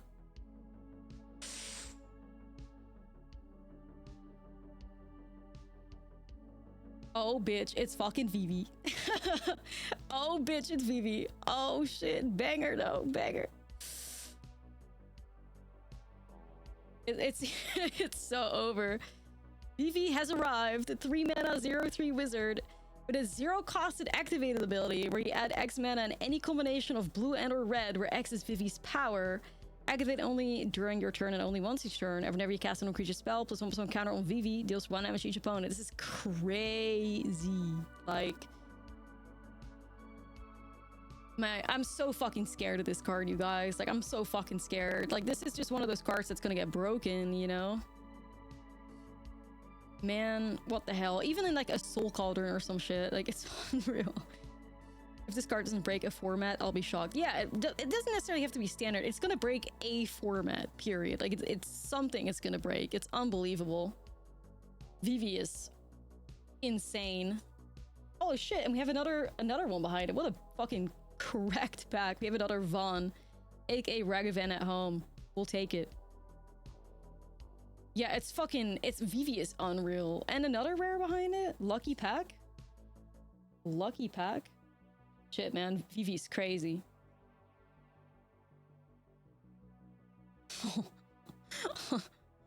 I love that. The design of the wizards is so good. I love them. All right, wow, that was insane. We got Vivi. Still hoping for Sephiroth though, but or the mythic Chocobo. That would be nice. All right, let's keep it going. Moogle. Suplex. The Namazu Trader. Airship Crash. Yo, Wildman, thank you for the raid. Retrieve the Esper. Iron Giant. Baby! And oh my, these are so gorgeous. Like Dawn Warrior's Legacy, which is a Mizzix Mastery. Which, oh my god, Mizzix Mastery, I have a lot of trauma. I have a lot of Mizzix Mastery trauma, but the card is cool as hell, like, fantastic. Oh, my god, it's the Chocobo Racetrack. 5 mana artifact. Whenever a land you control enters, create a 2/2 bird. Which, you know, 5 mana is quite a bit. I'm not sure if that's playable in a standard Chocobo like deck. I mean, it's definitely great and limited. But I mean, so cute. It's gonna go on the Chocobo pile. Oh my god, battle menu. This card is kind of nuts. There's so many like standard relevant like uncommon and common cards in the set, which hell yeah. You choose one, attack, you create a 2/2 white knight creature token. So like it's a 2 mana 2/2 at instant speed, which is D's, right? Like we can play that. Or target creature gets +4/+0 until the end of turn. You know, could put something out of cut down range. Or magic, destroy target creature with power 4 or greater. Hold up, that's good. Or item you gain for life. I think the flexibility of this card might make it playable because it does a fucking lot. Like a 2/2 at instant speed, life gain like out of nowhere, or potentially like power 4 or greater. Like it's pretty good. Like what more? Like it's super flexible, right? Like it just replaces destroy evil. I think it's a lot for 2 mana. Oh my god, this goated music though. Chat, it's a Chocobo jam. Hold on, we need this on loop. With the Chocobo jam, surely we hit like you know, either like Choco, the bend like the bend rare, or the mythic one, please. Chocobo enjoyers, I believe. Shambling, 3 mana, 3/3. Enter tap. Whenever you cast any non-creature spell, may pay 1 if you do return it from your graveyard to your hand. Not too bad. Chocobo! Oh, hey! The music! The music summoned Ambrosia Whiteheart to us. I mean, like, that's meant to happen. This card is crazy, by the way. Another, like, banging uncommon for standard, which is a 2 mana 2/2 with flash, and when it enters, you may return another permanent you control to its owner's hand with landfall on it. It's so good. It's like, it's literally another Sunpearl Kirin. But a little bit different, right? Like, the +1/+0 has like a landfall trigger, doesn't have flying, but it's also a 2/2. It can grow. Like, this is another great piece for self-bounce decks. Like, we fucking love to see it. Ambrosia Whiteheart. And our...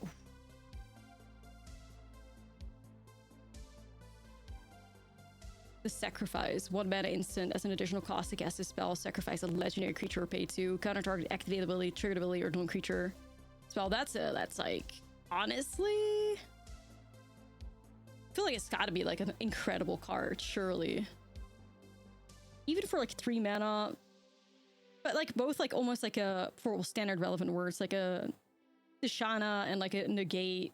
I mean, obviously you could also be like stifle. It's very interesting. I feel like it's got to be good. I think I've seen a lot of Commander players also hyped about it. Oh, it's the Chocobo music. It's the Chocobo music that summoned it. Gas. 2 Chocobos. Ooh! Hits. It's hits. Like, this is the one. Like, how cute. Like, be for real. Shout out to the show. The Chocobo music played and we hit 3 Chocobos. Let's go, chat. So cute. Best token in the whole game, not gonna lie. And a wizard. Best token in the whole game. Easy.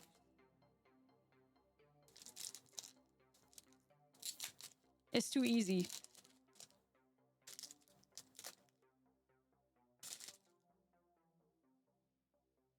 Alright, let's keep it going. Warrior Sword. Resentful Revelation. Chocobo Kick! Hell yeah, we already spoke of this card. I think it's fantastic. Easy in the Chocobo pile. Dreams of Laguna. Paladin's Arms. New card here. She got a new Merfolk. It's a 2 mana 1/3. Whenever you cast a non-creature spell, if at least 4 mana spent to cast it, put a 1/1 counter on this creature, and it can be blocked. Like the 4 mana plus stuff is always so suspicious to me. Oh, bitch, it's the Blitzball. It's the Strixhaven Stadium. The Lucas Stadium. 3 mana. Strixhaven Stadium is an interesting card. But hey, Blitzball moment. You guys like this card? Whenever a creature does combat damage to you, remove a point counter from it. Whenever a creature does combat damage to an opponent, put a point counter on this artifact. And if it's 10 or more point counters on it, player loses game. Like, it's pretty, yeah, like, it's silly, right? Like, it's silly. Not mad at it.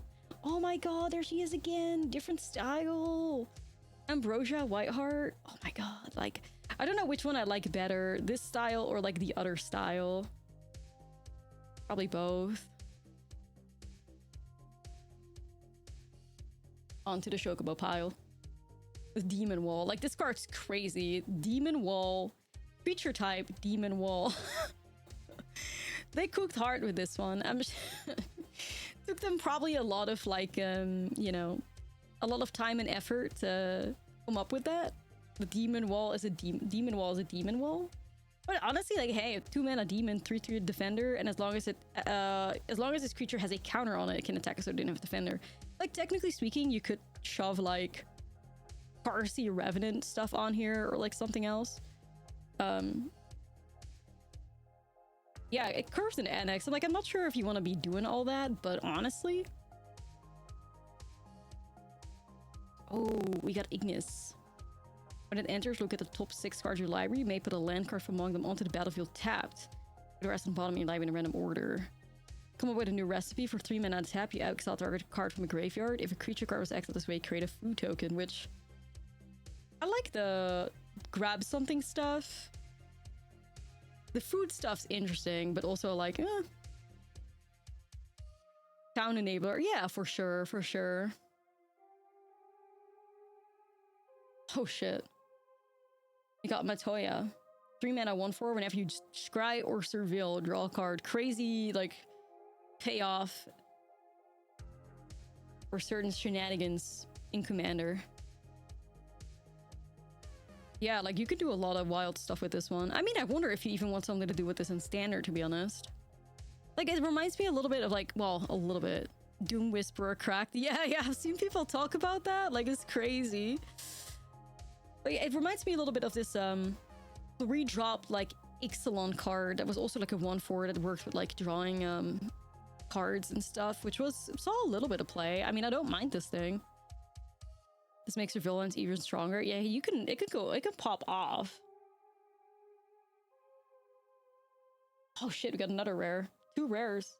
It's the Genji Glove. You guys were really hyped about this one yesterday when we talked about it.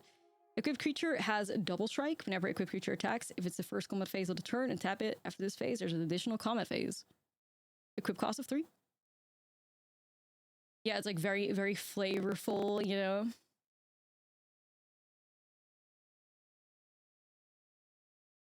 We got ourselves a foil. Come on, give me another Chocobo token. Chocobo one time. Cute wizard, though.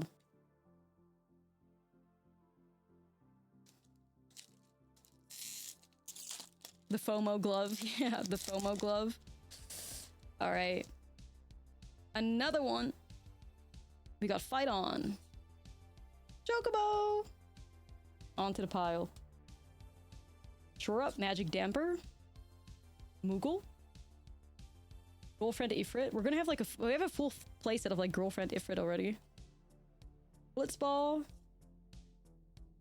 The Wabbits.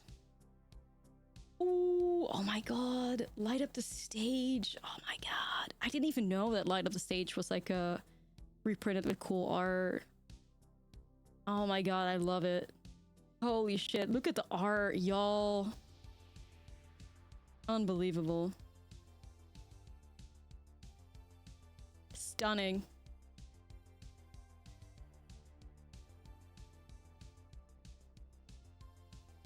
Love it. Freya. 1 mana 1/1. During your turn, Freya has a flying. And you can tap it to add red. Spend this mana only to cast an equipment spell, activate an equipment ability. Like a fucking Lenamore elf for equipments? Like, what? Like, what the hell?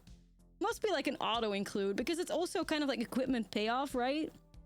Like, by giving it flying, it has good evasion to it, so it makes like a pretty decent target for equipments. Tapping it to cast an equipment spell or activating the equip ability? Like, dude, this is cracked. Very nice. Like, very, very nice. Sadly, it's a legendary. I mean, I'm still playing it. I don't care that it's a legendary. I'm still playing it anytime. Like, be for real. Battle menu? Thief's Knife. We also spoke about that one already. Oh, this is the card I was talking about, you guys. This is like the... If towns can be a thing, the Wandering Minstrel, or Minstrel, sorry, is going to be a part of it, though. Because it lands you control, enter, and tap. It's kind of unreal with, like, the towns, right? Like, all the towns come and play tapped. This is a way for them to not be tapped. And at the beginning of commander turn, if you control 5 or more towns, create a 2/2 elemental token. It's all colors. I like it. Yeah, the self-insert. I saw people talk about that online. And a massive activate ability, where other creatures you control get +X and like end a turn by X the number of towns.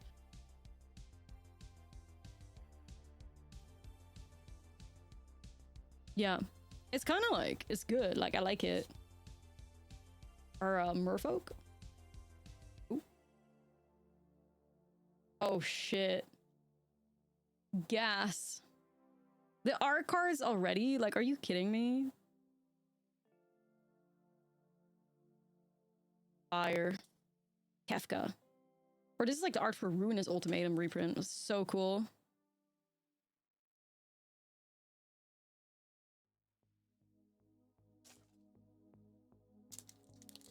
Oh, Minstrel in the wrong pile. Oh shit, you're right. Hold up. Get back here. Sorry, I went on autopilot there. Boop.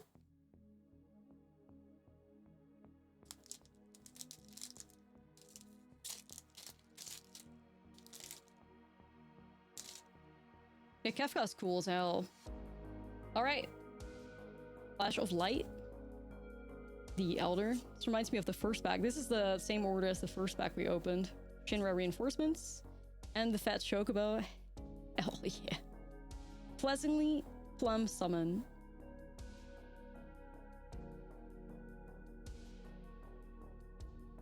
Very nice. Literally the same as the first pack. Yeah, for real. Treachery. Syncopate. A little different here though. We have the Random Encounter. 6 mana sorcery. Shuffle your library. Mill 4 cards, put each feature card milled its way onto the battlefield. They gain haste. At the beginning of the next end step, return those cards to creatures to their owner's hands. Flashback cost of 8. Alright. Magitech Armor, 4 mana 4/4. That creates a hero creature token and cruise for 1. Dark Knight's Greatsword, +3/+0, and is a knight with the job select. The equip is free though, you pay 3 life. Like, we're literally looking at like a 3 mana 4/2 with a free equip. Honestly? Sorry, we love things being somewhat free. I mean, I guess, you know, taking 3 life is not super easy, but oh, we have a Sid. We found one. Artifact creatures and heroes you control get +1/+1 for each artificer you control, and each artificer card in your graveyard. A deck can have any number of Sids, recycling cost of 2. It's Sid. Oh baby, we got the Cactuar. Oh shit, there it is. Big one, yeah, the Jumbo Cactuar. The 7 mana 1/7 with 10,000 needles. Whenever this creature attacks, it gets 9,999 +0 until the end of turn. Hell yeah, this goat. I mean, you know, once the streamer event takes place on the, what is it, the 4th, you already know the Jumbo Cactuar brews are gonna go crazy. Like, sure, we're gonna kill somebody with the Jumbo Cactuar on the streamer event, even if it's the last thing we gotta do. You already know. Zidane, foil.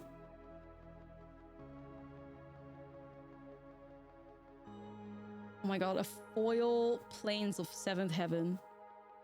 10 out of 10. Chocobo one time. Pleasure. Yeah, stunning. Jumbo Cactuar in a cage with grandma. I'm down. I'm down. We can make that happen. All right. The blacks. Well, let's see if we can actually get the... Can I change that? Screw that. We're not doing that.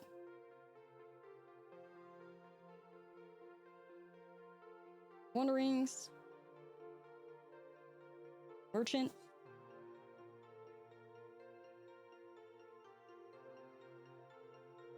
Laughing Mad. Oh, baby, another one. Oh my god. Let's go. They're so stunning. Say, Trexels? Make sure I'm saying that right. Reprint. Their 7 doesn't have your tips. I whenever you cast a historic spell. 7/7. Hell yeah. Gorgeous.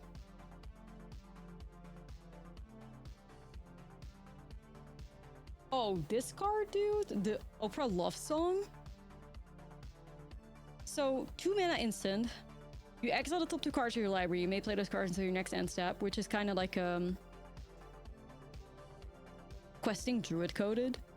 Or 1 or 2 target creatures each has +2/+0. Like, it's another banger for like leyline piles, double Valiant trigger. Like, this card is unreal because people have played Rent's Resolves, people play questing druids, and this is like a crazy buff Valiant trigger on top of it.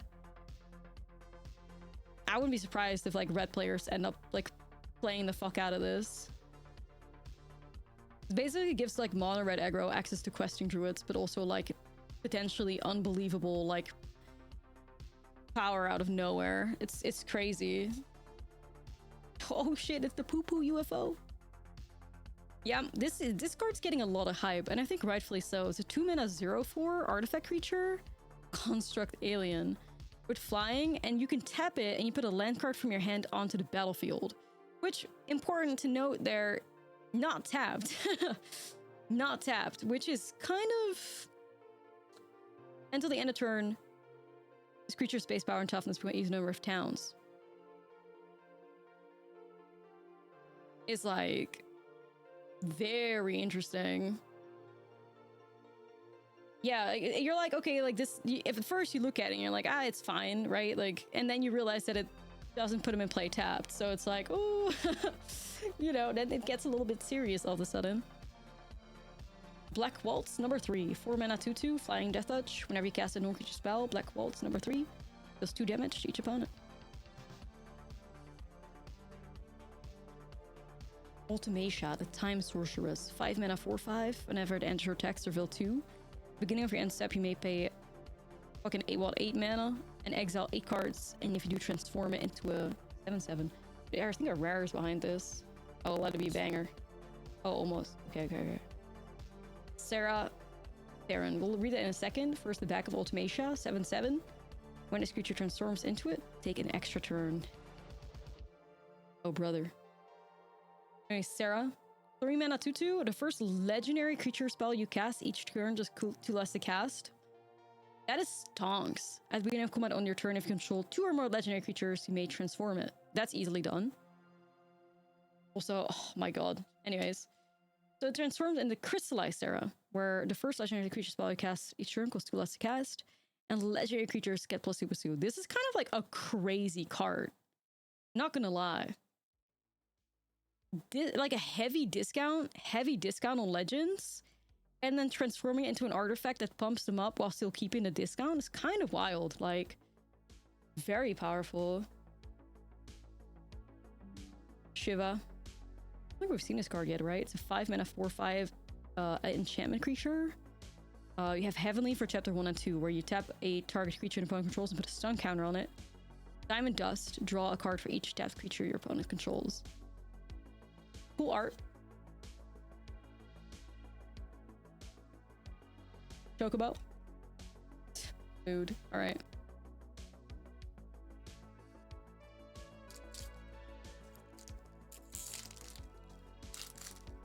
I mean, any like legendary synergy is gonna pop off with the set though. All right, we haven't seen this one yet. This is 2 mana 2/2 Coral or whatever. Can't say that right. Tap target non-enchantment creature. Oh, the Mountain Chocobo. 4 mana sorcery. Search your library for a mountain card. Reveal it, put it into your hand, shuffle, create a Chocobo, and a flashback of 6.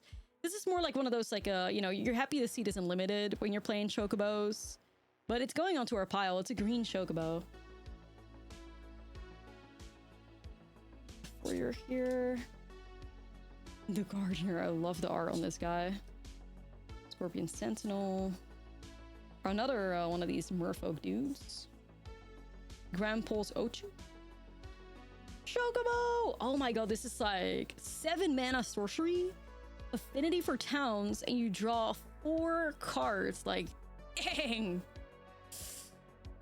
Potentially a 2 mana sorcery that draws you 4 cards. Like, that is crazy as fuck, like, town payoff, though. Crazy, crazy town payoff.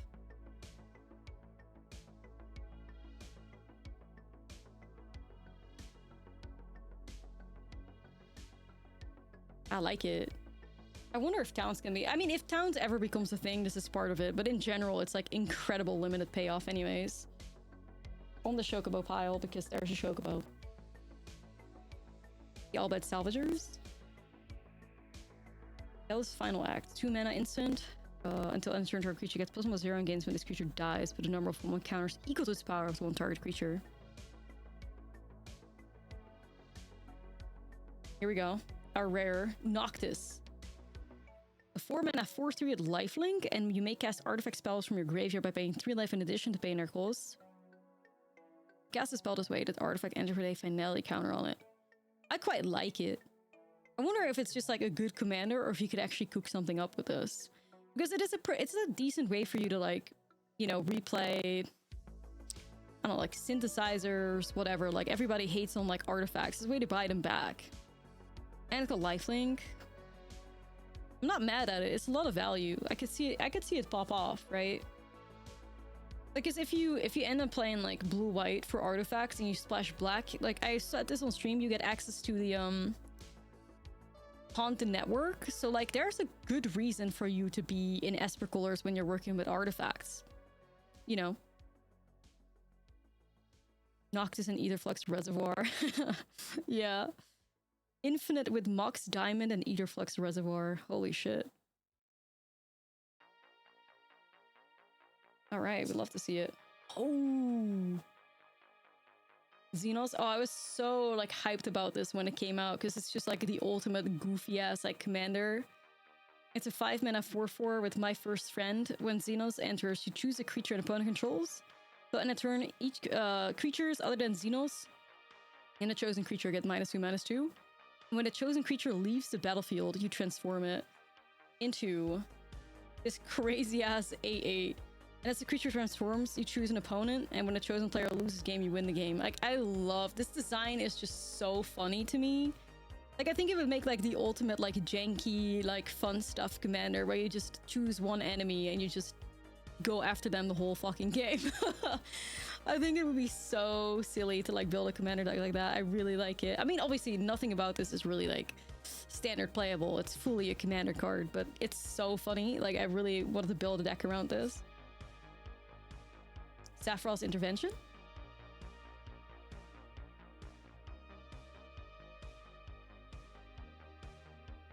No Chocobo. The bully deck. It would be so funny though. Like, I'm sorry. Like, it would be just funny as hell.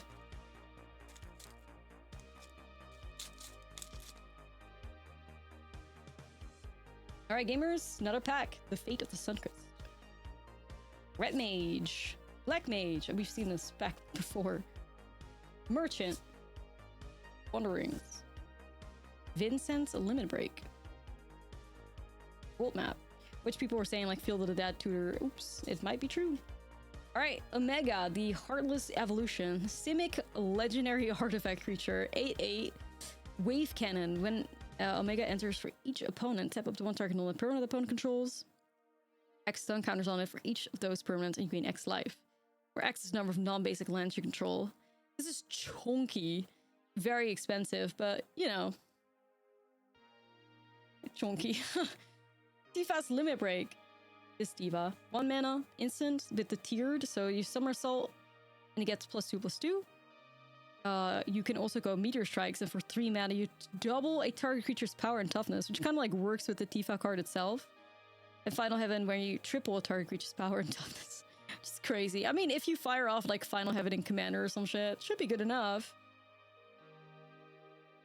In general, like, I like 3 mana cards that double power and toughness. I kind of like them. I'm not sure if this is like how you want to play with Tifa and like that stuff in Standard, because there is a turn 3 kill possible in Standard with Tifa, which we will definitely be cooking up during the streamer event as well. But not too bad though. Gotta do it with a Jumbo Cactuar where you triple his power and toughness. Yeah, that sounds great. We'll do it. Graha. 5 mana 3/5. Reach, and whenever one or more creatures and or artifacts you control die, draw a card. Triggers once each turn. Sure. Oh, spoilies, spoilies, spoilies. Oh, it's just another Edgar. We've already seen Edgar. Oh my god, I'm doing a horrible job here. Love this. Love this. It's Kuja, a 4 mana 3/4. I want this card to be good so bad, but at the beginning of your end step, you create a wizard. Then if you control 4 or more wizards, I mean, it's good wizard payoff. You transform it. This art is crazy. Transkuja, which is a 4/6. A wizard you control will deal damage to permanent player deals double the damage instead. I feel like you have to jump through so many hoops to be able to deal double the damage on the wizards, whereas like you could also just play like an O'Hare and get that effect anyways. But I guess it's a way to like generate wizards for you, and obviously it's incredible like limited payoff if you're doing like wizard stuff. The art's fantastic though. Love to see it. Love the like purple and all that, but yeah, I mean, maybe it's gonna be like a cool build around still. I will probably try and see if we can do something with it, but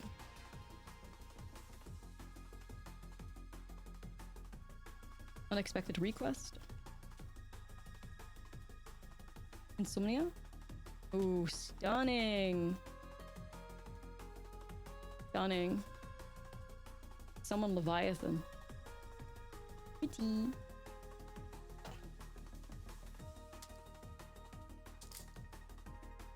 Yeah, the type of stuff you want to see on the playmat, you know? Alright, here we go. The Sabo Tender.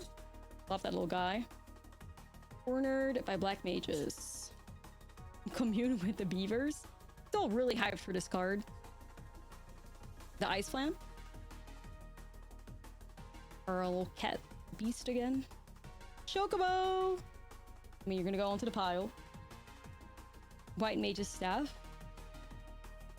Phantom Train. Oh, I've had people yap to me about this card. The 4 mana 4/4 vehicle with trample, and you sacrifice another artifact or creature to put a 1/1 counter on it. It becomes a spirit artifact creature until, in addition to its other types, until the end of turn. Just wait for it to crew it. The most interesting thing about this card is that it's a free sacrifice outlet. That's where like stuff gets interesting. But I still feel like if it was 3 mana, I would be much happier.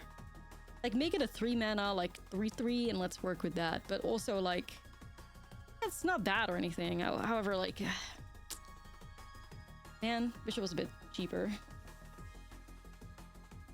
Ring of the Lucies, 4 mana, legendary artifact that taps for 2 colorless. You can pay 2 and tap it. Gain 1 life and tap target non-land permanent. 4 mana on this economy. I mean, if you're trying to ramp up to Eugene, it's not too bad, right? We got Shantoto. 3 mana 0/4. Whenever you cast a non-creature spell, it gets +X/+0 until the end of turn, where X is the amount of mana spent to cast that spell. X is 4 or more, you get to draw a card. Oh my god. Oh my god. Oh my god. Alternative art, Fat Chocobo. Period. Best pull in the whole fucking...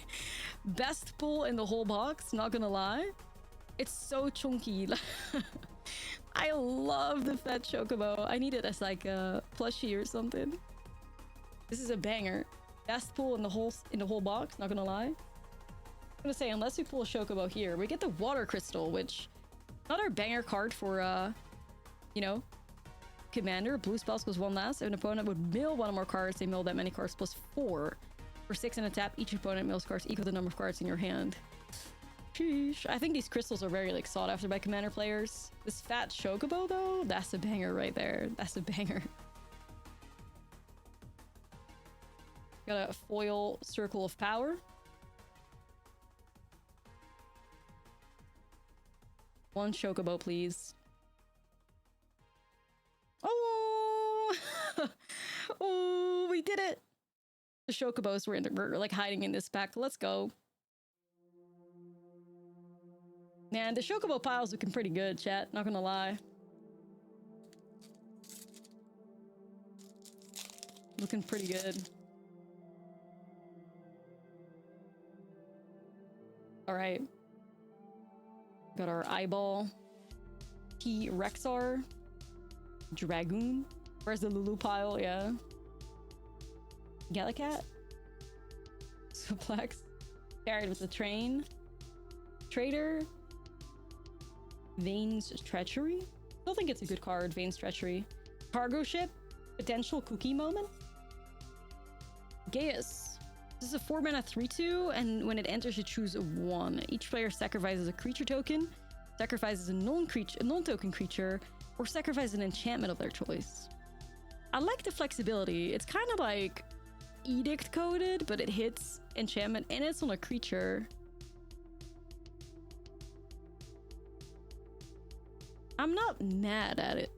You know what I mean? I'm not mad at it. 4 mana is pretty tough, and it's a 3/2, but I'm not mad at it at all.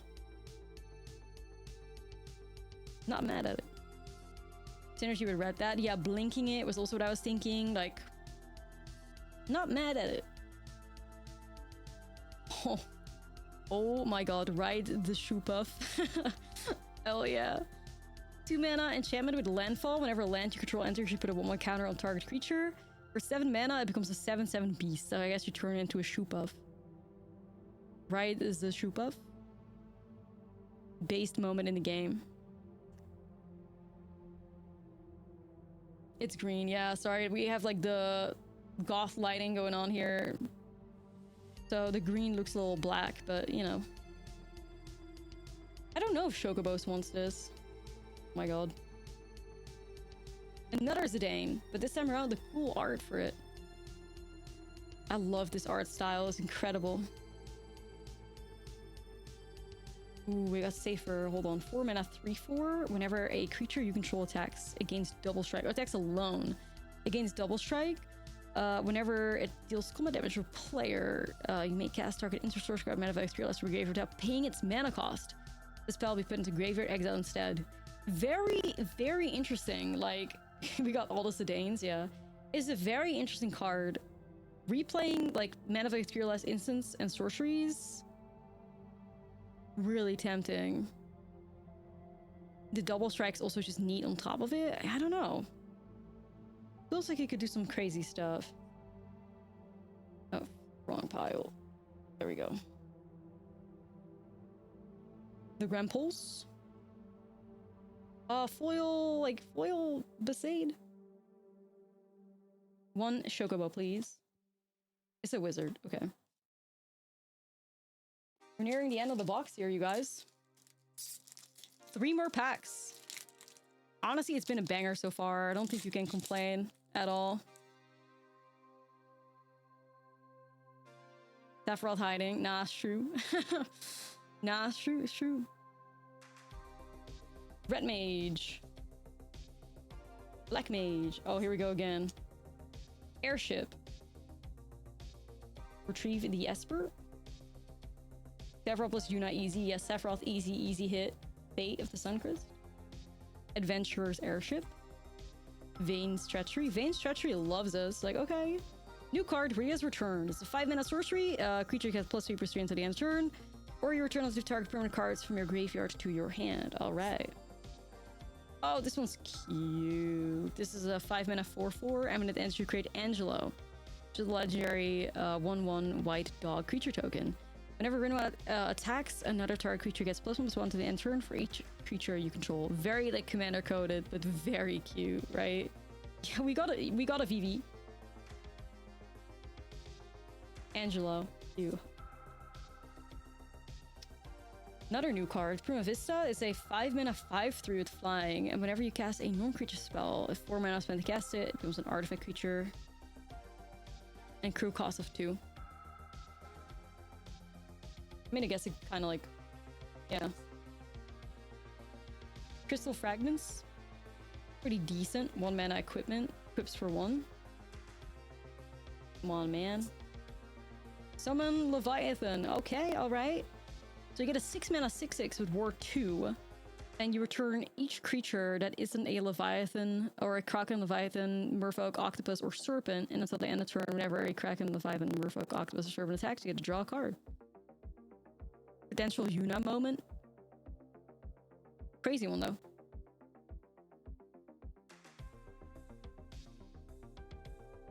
Kiora synergy, yeah.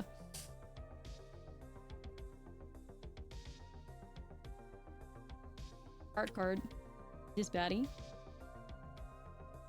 Alright. Second to last pack. Manifest. Sephiroth. Starting off incredibly strong here with Summon, Shoko, and Mog. Yay. The Shopkeep. Marlboro. Bard's Bow. Our family-friendly Donna, stuck in Summoner's Sanctum. You're Not Alone. Monk's Fist. Ooh, oh my god, it's a Sir Conrad. Ooh, now you know I'm locked the fuck in, like... Oh, hell yeah. Still a banger. Sir Conrad as Golbaz, clad in darkness. Like, oh, we love to see it. Hell yeah. That Sir Conrad is your chase. It's so good. 10 out of 10. Banger. Sandworm. It's a 5 and a 5/4 with haste, and when it enters, you destroy target land. Controller searches the library for a basic land card. Put on battle tapped and shuffle. Summon Primal Garuda as a 4 mana 3/3. When it deals, this creature deals 4 damage to target tapped creature and opponent controls as the first chapter. Then chapter 2 and 3, another target creature gets +1/+0 and gains flying until the end of turn as a flyer too. Alright. Yeah, boy! Oh my god, this card is so nice, dude.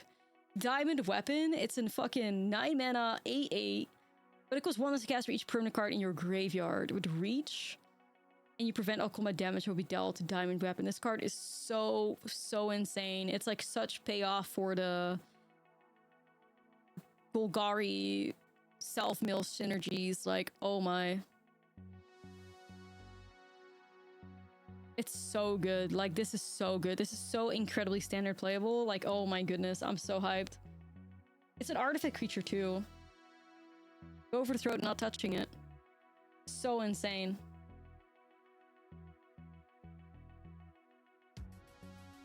Machinist Arsenal. 5 mana. Equipment with the job select. +2/+2 for each artifact you control, and as an artificer in addition to its other types, an equip cost of 4. I mean, this makes one chunky fucking card in the right deck, right? That makes one very chunky blocker. Could actually be worth it, because in the right deck, this could be, like, huge. It could be huge. Dragoons. Living weapon coded. Ooh, that's clean. That's clean. You can get these art cards like this. That's clean. Sephiroth one's probably gonna be worth money. All right, last one, you guys.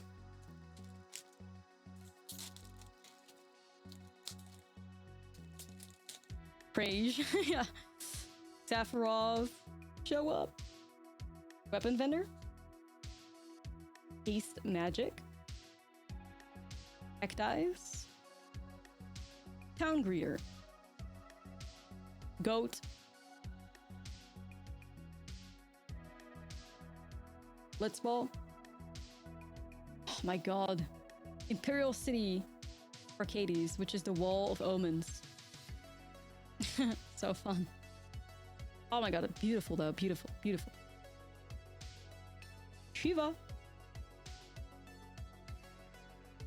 Oh my god. Oh my god. Oh my god. This is actually the cutest fucking art in the entire history of Magic the Gathering. I will fight people over it. I do not care. This is peak. That's peak right there. I don't think it gets cuter than this, for real. It's also a cracked card on top of everything, but this is like... This is beak, yeah. This is it. Like, this is it. That's it. Put this card in a safe. Yeah, you already know it. Double sleeving it and putting it in a top loader. Ash, the princess. Bring mana SP2. When it enters, look at the top. Or when it attacks, look at the top 5 cards of your library. Reveal an artifact from among them and put it into your hand. The rest, put the bottom of the library in a random order. PSA graded. Yeah, PSA graded sauce Chocobo. Yeah, you know it. I should, honestly. Side quest, Hunt the Mark. Which is a 5-mana enchantment. When it enters, you destroy a target creature. And at the beginning of your end step, if a creature died under opponent's control this turn, you create a treasure. If you control 3 or more treasures, you transform it. What's the card behind this? I mean, I'll take it. Like, I'll take it, chat. That's a Cane. I am so hyped for this card. I think it's gonna be cracked as fuck. Like, I think it's gonna be so good. Anyways, the back of the Hunter's Mark is a 5/6. I think this card is gonna be so fucking good. Literally, because I'm envisioning this in a Dimir bounce pile. I'm envisioning this with like, I'm dealing the damage. I'm drawing the card, that many cards. I'm drawing 2 cards. I'm getting 2 treasures, and then I'm putting it back into my hand with a town ain't big enough. Or whatever, or a Flood Maw. Like, all these cards are so standard playable, and it's just so good with Cane. Like, what do you mean? Deal 2 damage, like, draw 2 cards. And also, on top of that, you know, if your opponent wants to, like, remove this, you can also bounce it back. Like, it's just so nice. But very often, you know, your opponent might think, like, oh, okay, like, if they deal damage with this, then I'm getting it. So, like, they're not really feeling inclined to use removal on this if they think that they're gonna get it for themselves. And then you're like, ooh, grab it back. I'm so hyped. I think it's gonna be insane. Really, I think it's so good. 10 out of 10. Happy to see it. Malboro. Another 7th Heaven. I think people are underestimating Cane like crazy. Like, a 3 mana 2/4 also puts it in a really nice range. I'm hyped. Alright, last attempt at a different Chocobo. It's a Moogle. Okay, we'll give that one to Libby. She likes the Moogles. Alright, gamers. That is our Final Fantasy Play Booster opening. Honestly, I think it was an absolute banger. Let's look at the cards we've opened. The hits. Quite a lot. So let's go through them again. We found ourselves Cane. I did include the really cool, like, alternative styles here. This is a very, like, W pack. Very nice. Arsenal. We got ourselves a Sir Conrad. We got ourselves someone Leviathan. The Safer. Water Crystal. Got ourselves the Alt Art Kuja. Got an Edgar, but this one wasn't foil. We did open a foil one. Xenos. Hyped with that one. Noctis. The Seraph Farron. Got ourselves a Tyraxels. Jumbo Cactuar. The Wandering Minstrel. This incredible Light Up the Stage. The Glove. The Matoya. Blitzball. So the Lucas Stadium. The Sacrifice. This very sweet all art, incredible of Mizzix's Mastery. Foil Vaughn, aka Ragman at Home. Fucking Vivi. Fucking Vivi. Like, all things aside, Vivi is probably the best bull in the play booster. Vivi is probably the best. Like, Vivi speak. Incredible. We got a Zell. We got the Absolute Virtue. Edgar. Summon Brynhilder. This really sweet Finn. Jador, the town. The Vivi and the Buster Sword. Yeah, they are bangers. Lives Hideaway. Ishtola. Memories Returning. Another Zell, which I'll take it because you know I'm locked into Chocobos. Aerith. This incredible Fatal Push. Like, hell yeah. Ultima. Jill. Darkness Crystal. The fucking foil Buster Sword, which is just everything. Tyrion. Got the Minwoo. Vincent. Lightning. Balthier and Fran. Terra. And Vaughn. I mean, honestly, hits. Absolute hits. And of course, for the most important pile, the Chocobos. For the most important pile. Can't forget about this. All the incredible, cute looking Chocobos. Look at them. Oh my god. The full art fat Chocobo, that's a hit right there. Mountain Chocobo. Like, they're so fucking cute. We did good. It's so chunky. In general, I'm very hyped for the Chocobos. Embryosa, like, yup. Choco Kick. Burge. Oil. This, like, full art Embryosa, love to see it. Stunning. Ooh.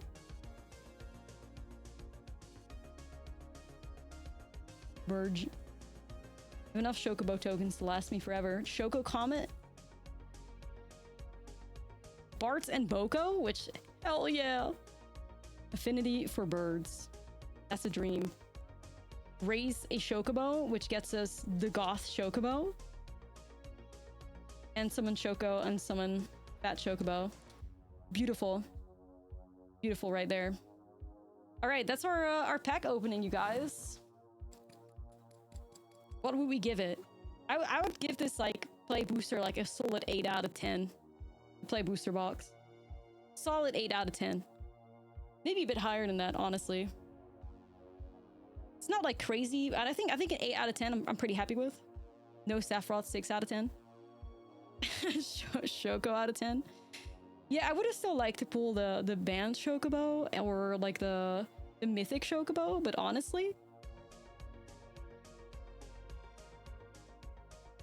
Sephiroth is a diva for not showing up to the party. Well, chat, okay, listen, hold on. I got something to show y'all. Where is it?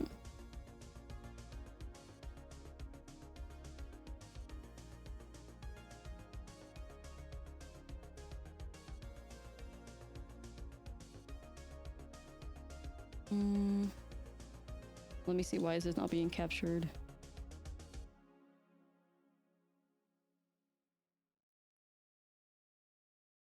Not sure why it's... Oh, here we go. I got something to show y'all. Oh, my god. Now, I didn't want to spoil this. Because this is gonna go up on my Patreon in a couple of days. For my new tier, which is like Ashlizzlle IRL enjoyers for like $3. You can watch like IRL content, which includes me playing Commander with like friends, me opening packs, reviewing accessories. And I am opening a collector box there. Now, I will give you a spoiler. I think, honestly, the card I'm about to show you isn't even the most expensive thing that I opened. Like, straight up, I think I pulled some of the most expensive cards of my whole life. And it includes this guy right here. This is not even the most expensive thing that I got, but y'all ready? I mean, so this is why I'm okay. This is why I'm okay not having opened Sephiroth, because a bitch, you know, I keep that thing on me, right? Like, yup.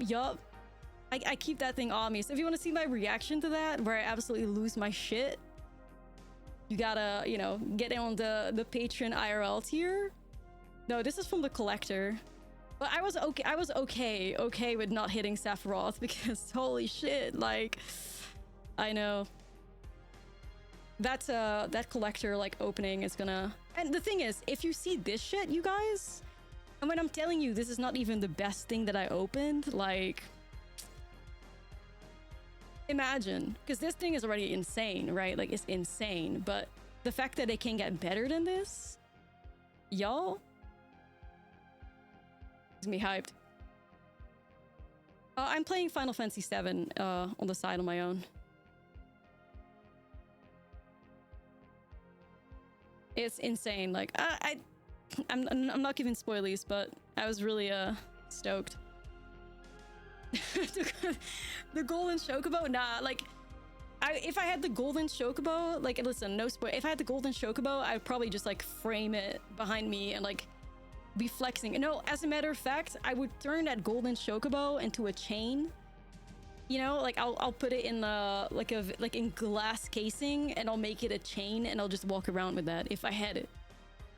If I had it. Maybe one day I can get my hands on it though. Like, if I am ever seeing a golden chocobo for sale, yeah, right. If I can ever see one on sale, I might do it. But I think they're gonna be like unreal expensive, right? You gotta be thinking about like, yeah, in the thousands probably.